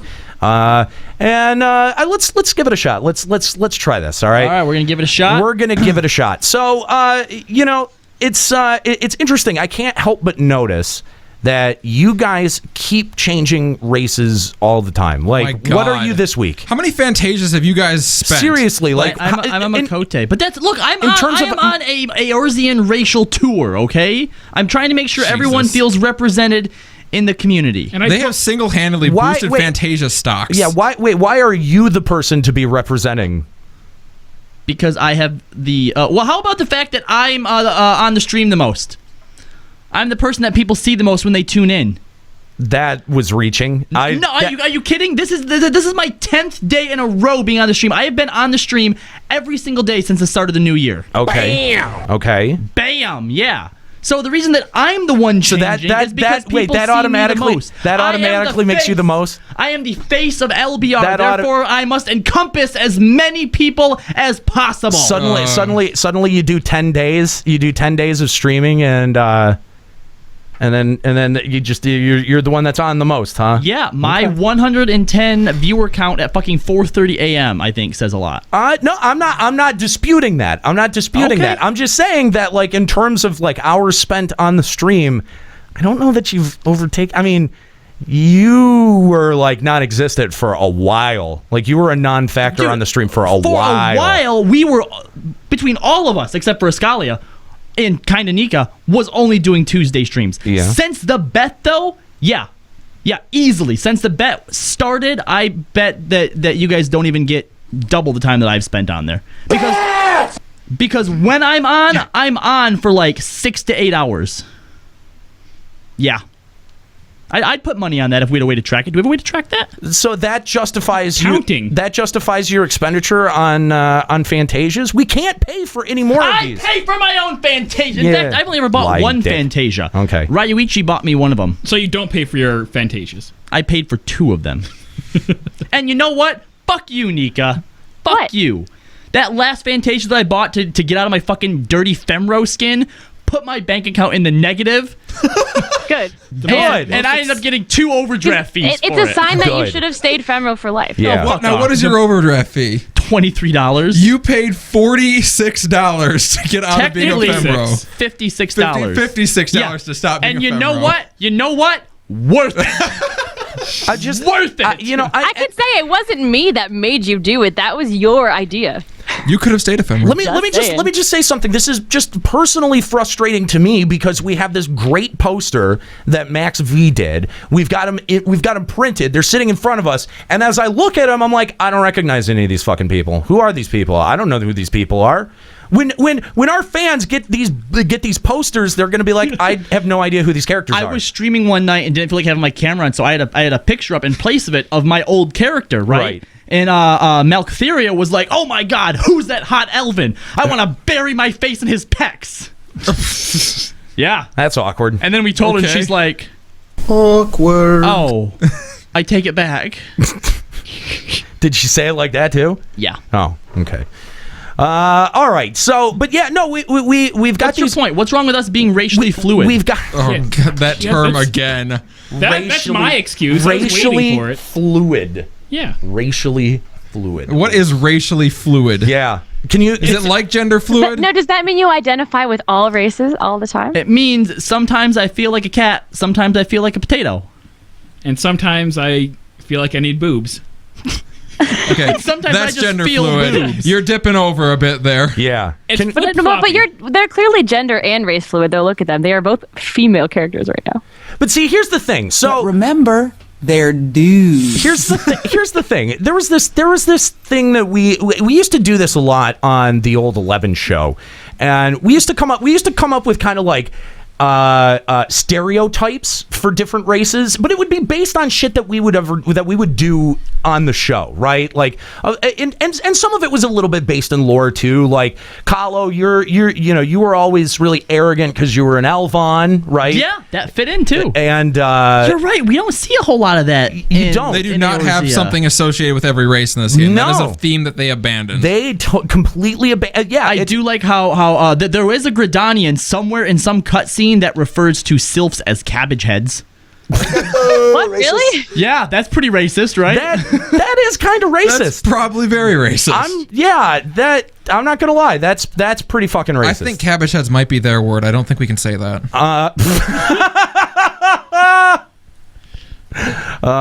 So I thought like, why we should try to bring this back, right? Like we should try to reintroduce stereotypes to Eorzea. Yeah, because like why do we need that?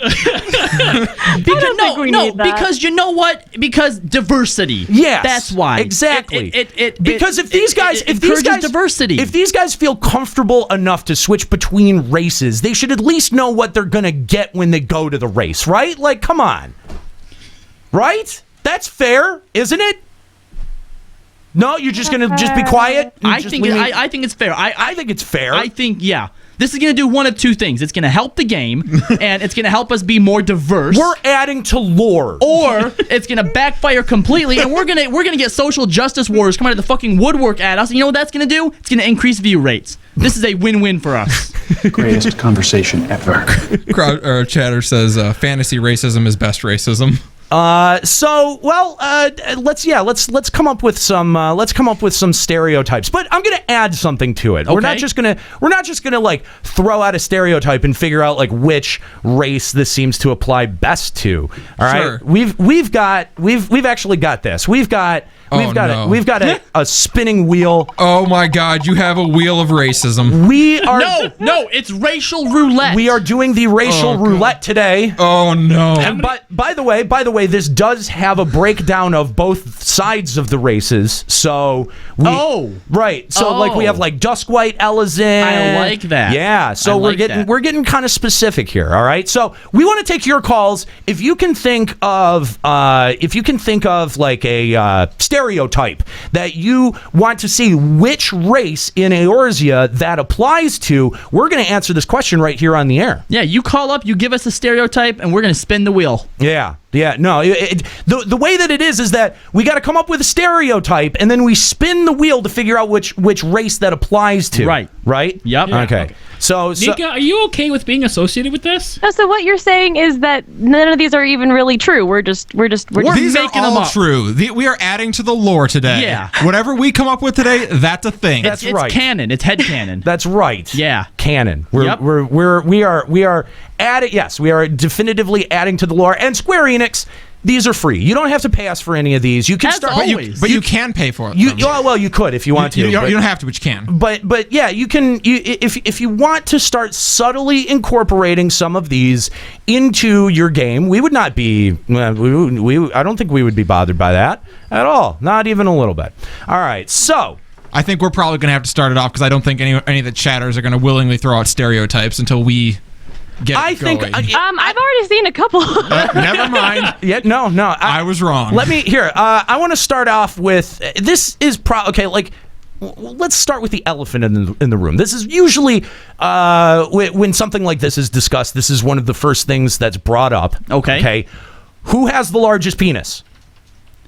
Are we taking like bets? Are we taking bets? No. But that's okay. Now is this largest penis in average length or proportionate to your body? Oh, that's a good. That's a good thing. Yeah, that is a good distinction. And width and circumference. Well, now all that in general. The point is it just largest overall or in proportion? Let's go largest in proportion. I think in proportion makes the most sense. In proportion to their body size. Yeah. Okay. Yes. All right. So we're gonna give it a spin here. Who we got? Who has the largest penis?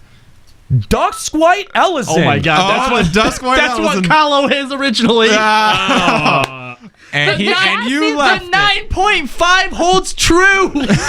Congratulations, Duskwhite Elizin. You guys get to have the largest penis. Although I think the chat has some personal experience because actually about 20 people agree that the Lalafell have the biggest. Oh, stop! No.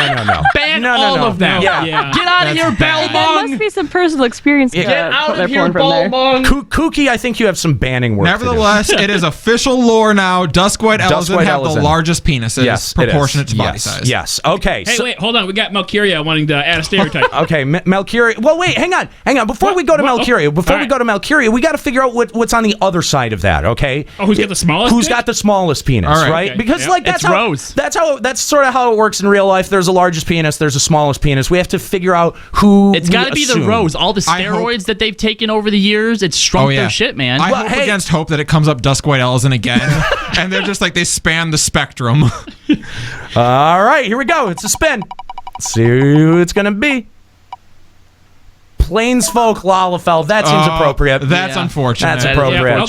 Plainsfolk. Every Plainsfolk Lalafell now wants to switch to Dunesfolk. That's it. Micro penises. Plainsfolk Lalafell. Congratulations, you have been assigned the shortest penises. Yes, you have the smallest penises. Congratulations. And keep in mind, says no one. In relation to their body proportion, so that's super tiny. That is super tiny. That is very, very, very small. Very small. Somebody in the chat has pointed out, Harku says that you can actually tell the length of an Elizin dick based in proportion to their neck length.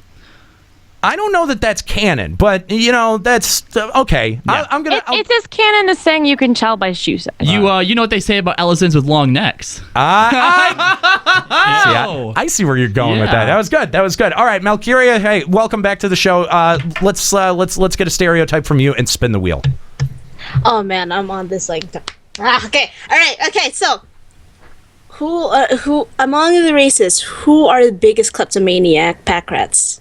Oh, who the hoarders? Who's the hoarders? Who steals and hoards? Who is the race that you don't want to leave in your home unattended? Pretty fucking much. That's a good question. Spin the wheel. That's a good question. All right, let's Do spin the we wheel. just have Kahlo on there? Let's spin the wheel with Kahlo. Yeah. Dunes Folk Lalafell. That actually seemes really appropriate. That's probably about right. Them little fuckers. Also, given the fact that most of Ul'dah are Dunes Folk Lalafells, that makes fucking sense. That makes perfect fucking sense. Thank you, Maltheria. We appreciate it. Is Lolorito and Telegi Adeleji, are they Dunes folk? They probably are. Oh, they have to be. They have I'm to a be. halfling. I rely on stealth. Oh God! All right.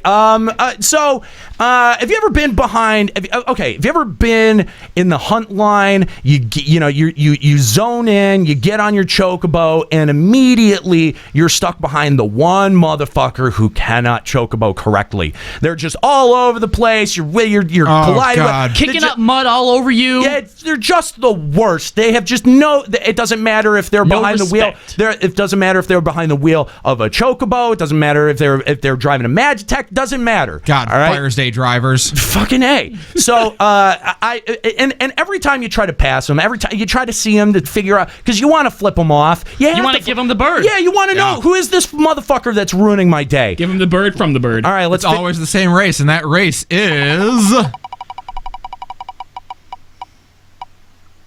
Seawolf Rogadin. No, fuck it that. is wrong.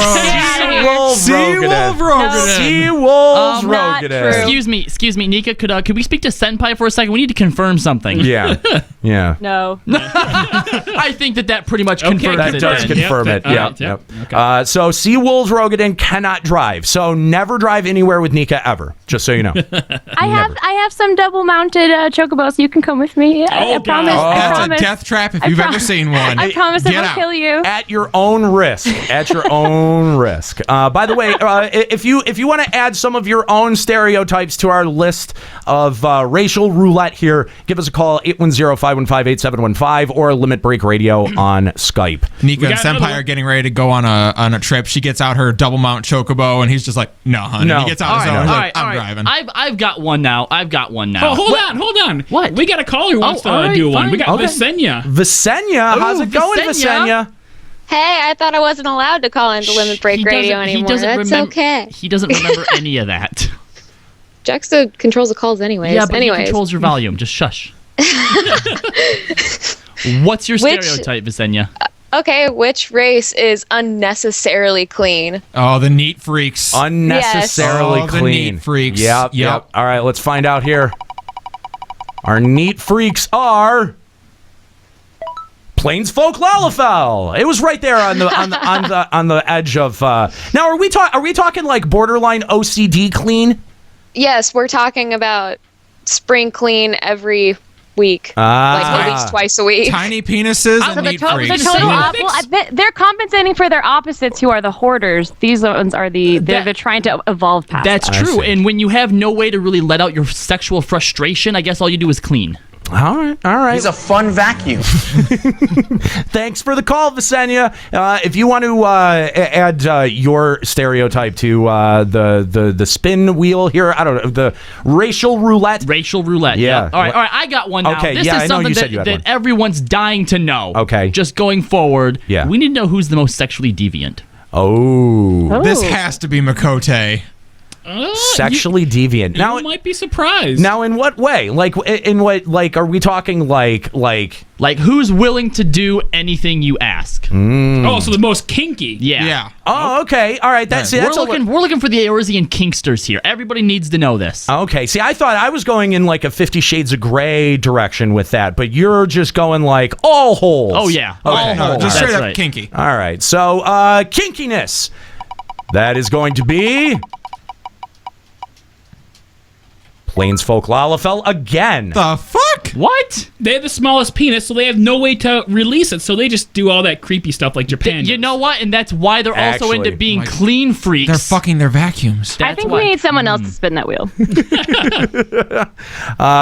Hey, this wheel is literally on the stream. It's random. It's like a random number. Everybody's seeing it. Yeah. Good golly, Miss Molly. Nobody can control this. So following off of kinkiness, how about just sluttiest? Sluttiest. Okay, that's different because that is different. Kinkiness is actually when the clothes come off. Sluttiness is, I would say, how often they come off. No, I would say like you would say, the amount of sex somebody is having versus the weirdness that it is. True. You know what? That's right. I would prefer to know who the sluttiest is, not the kinkiest. We need the sluttiest. Okay. All right. Sluttiest it is. The sluttiest race is. Well, hang on. That was not a good spin.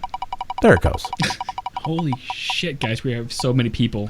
Hellsguard Rogaden. Oh, the Hellsguard. Hellsguard Rogaden. Who would have thought? I know. It's right in the name, Hellsguard. Well, it's because they have to objectively buy more clothing every time they go buy more clothing. So everything that they buy just looks smaller.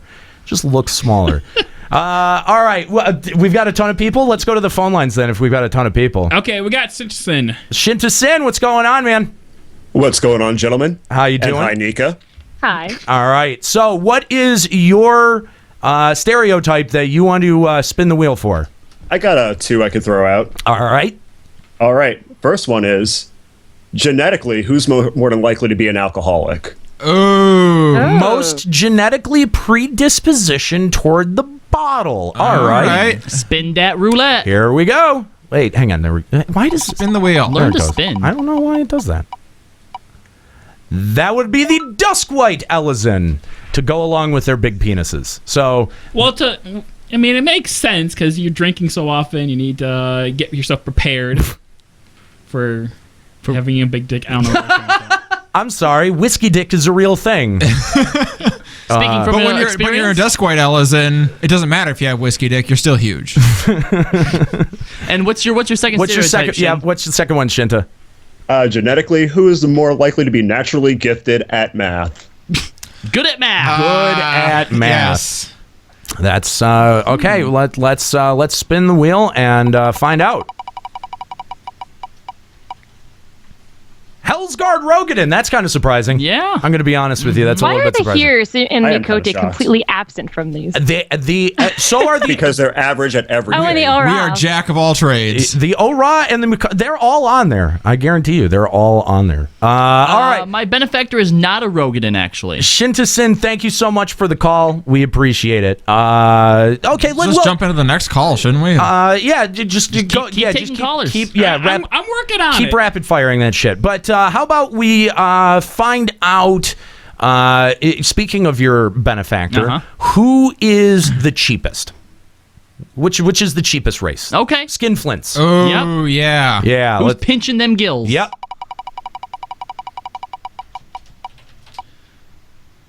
Duskwhite Ellison. I do get a lot of money that I don't spend. These are all so on point. He's getting so drunk, but he's being very smart. He's waiting for the 2-for-1 sales to do it. No, I just get other people to buy it for me, or my benefactor. You're rich, but people are still buying you drinks because you have a big penis. Yeah. Okay. Well, really looking forward to FanFest this year, guys. Yeah, and again, I'm the one spinning, so it's not like this guy is, stopping the roulette wheel underneath the table or something. We got Jinx McNinja with a stereotype. Jinx McNinja, what's your stereotype, homie? My stereotype is going to be, who are the chronic masturbators? Oh, no. Chronic masturbators. All right, let's go. Let's see who it is. The Wildwood Ellison. With their average size penis, they are just masturbating like crazy. It's because us Duskwhites take all the honeys. It's a jealousy thing, yeah. Yeah, it has to be. I could see that. Thank you so much, Shinta-Sin. Let's see. That was Jinx McNinja. Oh, I'm sorry. Jeez. Jinx McNinja. Sorry, buddy. Let's see. Who always has Coke? Someone always has Coke, right? Somebody does. And Coke. Are you saying who's the drug heads? No. Coke is an item in this game. Which race has Coke all the time? All the time. We're going to find out. Who is it? Mikote, Keeper of the Moon. Got to talk to the cats. Those moon Dodgeball if you on want that that one. Coke. I'm actually not a keeper of the moon. I'm the other one right now. The sun? Yeah, Seeker so of the I Sun. wouldn't know. I'm the sun as well. I'm so. Seeker of the Sun as well. Why am I friends with you guys? Because Okay, I was Seeker of the Sun before either of them. I just need to know somebody who has Coke. All right. We got another person in the pipeline. We got Lilith Leviathan. What's up, Lilith? Not much. Winner of the races is most likely not to have a job. All right. Unemployed. Unemployed. The most likely race to be unemployed in Eorzea is Seekers of the Sun. It's so true. It's so true. Okay, look, my thing is, why do we need a job when we have people giving us money? Yeah, so people true. throw money at us. That is the most appropriate selection of all time because I know you guys are the biggest welfare queens that I can think of. Okay, all right, well, let me tell you something. Shit. Let me tell you something. They may not call it a job, but looking adorable ain't easy. All right. While we're on the topic, who's the most likely to be in line for welfare tome gear? Oh, right, because least likely race to raid. All right. Let's see who that's going to be. Dunes Folk That Lalafell. was almost Mikote Keepers of the Sun, wasn't it? It was almost. It almost was. But the wheel has spoken. The wheel speaks. I don't control it. So they're not only stealing from people, but they're also going to collect welfare. Dude. Some shady people, dude. Well, we knew that we knew that Lalafell were sketchy. We've always known that Dunes folk are sketchy. Come on now, come on. Yeah. Murdering the Sultana. Come on, we knew this. We knew this. Do we have another caller? We got Peach on the line. Peach, what's up? Give us a stereotype here. What's up, guys? Lalafell Deals over here. My stereotype I want to know is who would be the best wingman? Ooh, good question. I like that. Who do you want to have on your arm in a bar? Yes. Come FanFest, I need to know this. Good question.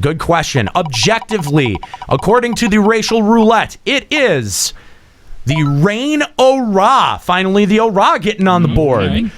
So Ora are the best wingman. If you want to get hooked up, get friends with an Ora. Thank you very much for the call. This is actually, I love that people are getting into this. How about sucks at sports? Sucks at sports. Sucks at sports. Sucks at sports. God, yeah. Who sucks at sports? Dunes folk Lalafell. Yeah. Okay. Nobody is going to disagree with that. That's just accurate. All right, so let's say you're picking sides for the blitzball teams. Okay. Who you want to pick? Who you want to look out for? Who's better at blitzball? Best blitzball player. Okay. Blitzball. All right. Even though blitzball's not in 14, it's fine. Not yet. Not yet, motherfucker. You shut your mouth. Here we go. Let's find out who's best at blitzball. It's not Titus. It is the Keeper of the Moon. Well, they're all up on Coke, yeah. Yeah. On that note, who can't swim? Oh, good call. Good call. Who can't swim? So Keepers of the Moon are the best at blitzball. Yeah. Okay. Dusk White Ellison. You guys can't swim? Look, this may be a generalized thing, but I can. I don't happen to be in it this time. Is it the dick holding you down? Yeah. It's that That anchor, thing man. would weigh you down, Is that extra girth dragging you to the bottom? It's not so much we can't swim as we don't have the time to. Once we put on them trunks, it's just girls everywhere. He never makes it off the beach. He never gets to the anchor, ocean. Yep. All right, we got another person on the line. We got Zero on the line. Zero, what's up? What is your stereotype? Oh, I've got two stereotypes. All right. One, who's going to be the best person to have drinks with? That person that's just going to be chill, be your wingman, and just generally they're not going to cause problems. Well, we have wingman, but best drinking buddy is a different thing. Yeah, drinking buddy is definitely different. I've got wingman, I've got drinking buddies. Yeah, they're definitely different camps. All right, let's find out. Best drinking buddy is oddly Dunes folk Lalafell. That's an odd choice. That's surprising to That is me. very surprising. Of course it's going to be them because they're going to steal your shit when you're passed out. They're the Because they're gonna worst make sure- wingmen. Well, drinking worst buddy. wingman in this. I mean, well, it's debatable. Now, Okay. the question is, the second one, who is the most violent? These are the guys you do not want to drink with because they're in the party. You're just like, shit. Most prone to violence. Most prone to violence. Good call. Good call. All right. Most prone to violence is Hellsguard Rogadin. Makes sense. Oh, god damn it. The biggest motherfuckers there. Shit. Yeah. Watch out for them. They are, and they're huge. That doesn't help either. It doesn't help that they are. You know what, though? When they punch, it hurts. Yeah. They're not huge where it counts. Yeah. Okay. All right. Do we have one more? Do we have one more caller that we can do? Yeah, we got one more caller. All right, we'll do one more. We get to we're foregoing emails again this week because we have run this so long. I would like to know who is most prone to mental illness so we can just stay away from them at FanFest. Okay, good call. Good call. Most prone to mental illness is Keepers of the Moon. I thought that was. Hang on. I swear to God, I thought looks like that was on Rogan. It looked like it was on. It looked like it was on Rogan and Seawolves. Nika, I was about to jump all over you, but you got lucky. It was one click. It was one click away from being from being Rogan. But no, it is in fact Makote, Keeper of the Moon. Which, if you've ever had sex with him, yeah, you'd know that's true. So. Yeah. All right. That sounded like the voice of experience. Yeah. Last caller, we got Carletta. Carletta! Hello! All right, Carletta, let's wrap this up right. Give us a stereotype that we can spin the wheel for. Now, who loves sheep just a little bit too much? Whoa. Are you asking who are sheep fuckers? Yes, exactly. Oh my gosh. Who are the sheep fuckers? Fucks sheep. Now are we asking this question because we're worried about the integrity of the Yo Sheep's bunghole at the next FanFest? Is that what we're worried about? Or are we just do we just want to know who's out there raising animals and having sex with them? For Yo Sheep, I wasn't even thinking about him. Doug. Yeah, he's got to be. If he's available in like smaller women, I'd have no problem with that. Oh, this is where Hayura need to pop up. They're the only one that haven't graced the wheel yet. Yeah, it's time for Hayura. All right, we'll see. All right, sheep fuckers. Who are sheep fuckers? Highlander Hayurs. There you go. Oh, it's going to and be they're new. Highlanders. Oh my God, it's so fitting. They're Highland. Yes, that does. Wow, that actually. All of these have oddly made a little bit of sense. Nero. What? Which of the Hayuras were you? Midlander. Oh, really? Midlander. Can we check in game real quick? Yeah, can we get a confirmation on that? Is it which is which? Which is which? Just check. No, which is which? Is Godbert, is he Midlander or Highlander? I don't know. I actually don't know. I wouldn't pretty sure he's see Highlander. exactly. I wouldn't be able to tell you even if I took off my fucking helmet. Y'all look the wouldn't same be to able us. to tell you. Does it not show you somewhere under your character sheet? I don't know. It might. Because you have to click on character. So on that note, which race all looks the same to us? Midlander guys have round baby faces. No. That's Highlander amazing. have strong jaws. That is amazing. That was a great joke, Aniro. That's amazing. Thank you. Props for Aniro. Thank you. I appreciate that, but we have to find out. We have to answer that question. Which race? I think we already did. Which race? I think we did. Which race looks? No, that's a spin. That's a spin. All right, spin it. All right, here we go. Which race looks the same? See Lalafels. Duskwhite Ellison. Y'all look the same to us. You know how you can tell us apart. Not by your penises. Oh my God. Oh jeez. Arigato, racist. Yeah. Oh man. Thank you so much, Carletta. Thank you. We appreciate the call. Hang on. The Mandervilles confirmed for sheep fuckers. That's where that dance came from. All right. One more. Just. Because this one doesn't even need a spin. Always late, Rogaden. Come on. Shut up. Rogaden. Always late is Rogaden. No. Yes. Oh, come on. Nika, when did you get to the studio? Were we live when you got to the studio today? No. I think I was in the chair during the commercial. I don't believe that. Can we check the tape? Yeah, we're gonna have to check the tape. I don't know that I believe that. I am always there before the intro goes live. Juxta and I had to drive what would normally be an hour ended up being like 2.5 hours through Hoth battle level weather and still made it here before you That's did. right. You're in your home. You AFK your characters hours You're before. I'm actually in doing stuff. your home. You can AFK your character beforehand too. Yeah. No, I was doing stuff like in the game. Who's always making excuses? Seawolf Rogan. Oh, hey, look at that. Good job. Yeah. Get out. This was a fun game. I had fun doing this. We should do this again. This is a segment that may return. I think Although I'd be interested in real lore how some of these add up. Because I know some of them, actually, some people were saying that in the lore, Highlander Hewer have the least jobs because they're all refugees from, Alamigo. And yet 90% of those, you could make an argument for. Honestly, the wheel was very true today. That's the thing. We left it up to the wheel. The wheel was actually pretty dead on the nose. So, wow. I'm kind of impressed with how this went down. I thought it was going to be a lot more silly and ridiculous, but it actually, most of those ended up making some sort of. You could put a little bit of the lore justification there each time. Yep. Yeah. Well, thank you guys so much for joining us for today. This has been a super fun episode. Sorry we didn't get again to emails though. We were light on emails from this past week.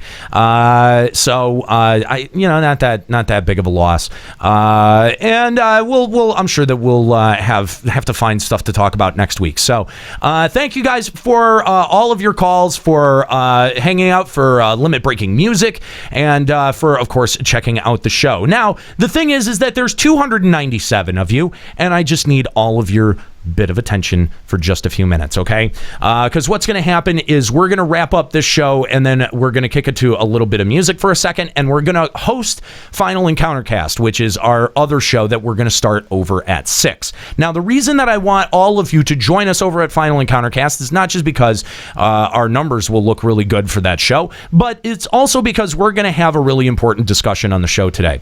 We're going to be talking about, I shared a story a couple of weeks back that I had recently been let go from my job, and we're going to be talking kind of about the future of Final Encountercast, a little bit about the future of Limit Break Radio, and we're going to talk about ourselves, and we're going to ask you to call up with your stories about what kind of dickery have you experienced at your job? What do you guys have to go through? I'm not so arrogant that I would sit here and say getting let go is something that's entirely unique to me. I know that it's not, and we would love it if you guys would pop on over there and join us like you did today. I mean, we got a lot of people calling in today. That was super awesome, especially around the roulette bit.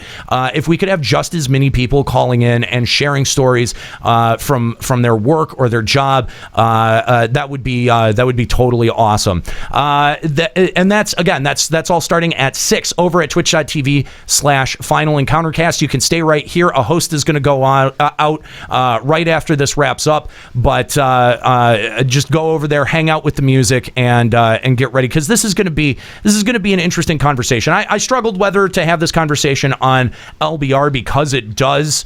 It does connect to Limit Break Radio, but I think a better place to have it is on Final Encountercast. So please, all of you guys, if you could join us over at twitch.tv/Final Encountercast for this really important conversation that we're going to have about the future of the network, about the way that we produce content, and about the way that we structure shows. That's all going to be going down over at twitch.tv/Final Encountercast. As I said, there was a point where I said in the middle of the show, our posters have come in for those that have given so generously over at patreon.com/Limit Break Radio. I want to thank you guys. In the last couple of weeks, we've seen a bunch of people come out of the woodwork and give at some really incredible levels over at our Patreon account. But I really want to drive one thing home, okay?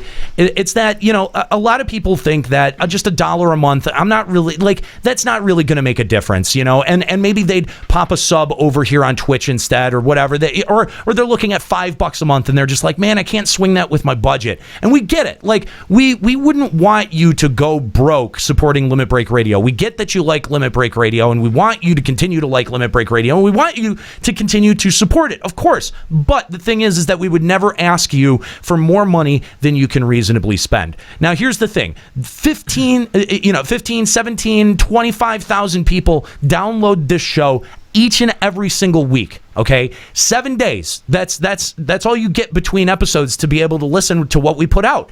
And if you listen to the show each and every single week, then I can guarantee you that $1 a month is going to make a huge difference over at patreon.com/limitbreakradio, because if we got even half the amount of people that download this show to go and give at $1 a month at patreon.com/limitbreakradio, that's an amazing amount of money. I know that 4 of us would be quitting the jobs that we have, if we have them right now, and you'd see them as much as you see me on stream. Yeah, absolutely. And I would like to just, put that out there. If you just and you do get access, to our behind the scenes green room videos, which are hilarious. We're working on an awesome sizzle reel for that. It's gonna be so good. And we're trying to do a whole bunch of other stuff with the program. So and also $1 a month, you're our test audience. If there's anything new, if there's new content that we're making, you are like you're like the first firewall that we're going to test that stuff out on. And we are going to be looking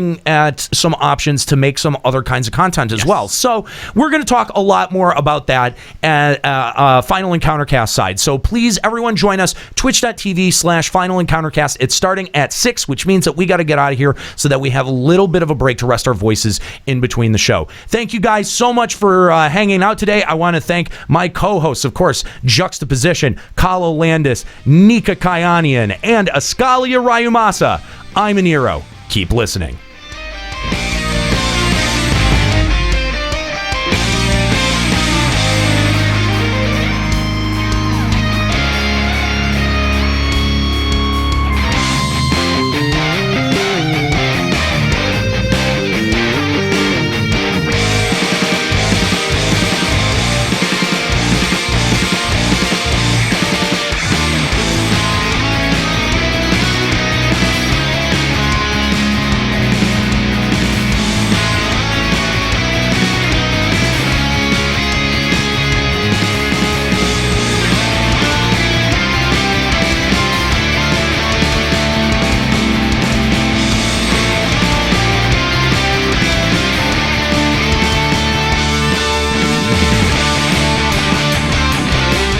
Limit Break Radio is a production of LimitBreakRadio.com and Bender Media Productions. Today's episode was produced by Aniro Grigori.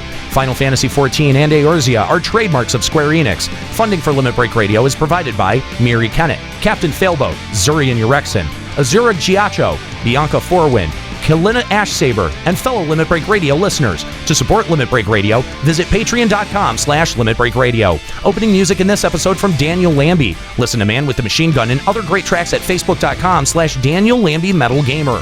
Closing music in this episode provided by Husky by the Geek. Listen to this and other great Final Fantasy XIV and video game rock covers and original music at facebook.com/Husky by the Geek. In-game graphics for Limit Break Radio's Twitch stream are provided by Diamond Multimedia. Check out their line of AMD graphics cards and other hardware at diamondmm.com. Limit Break Radio and its hosts are solely responsible for its content.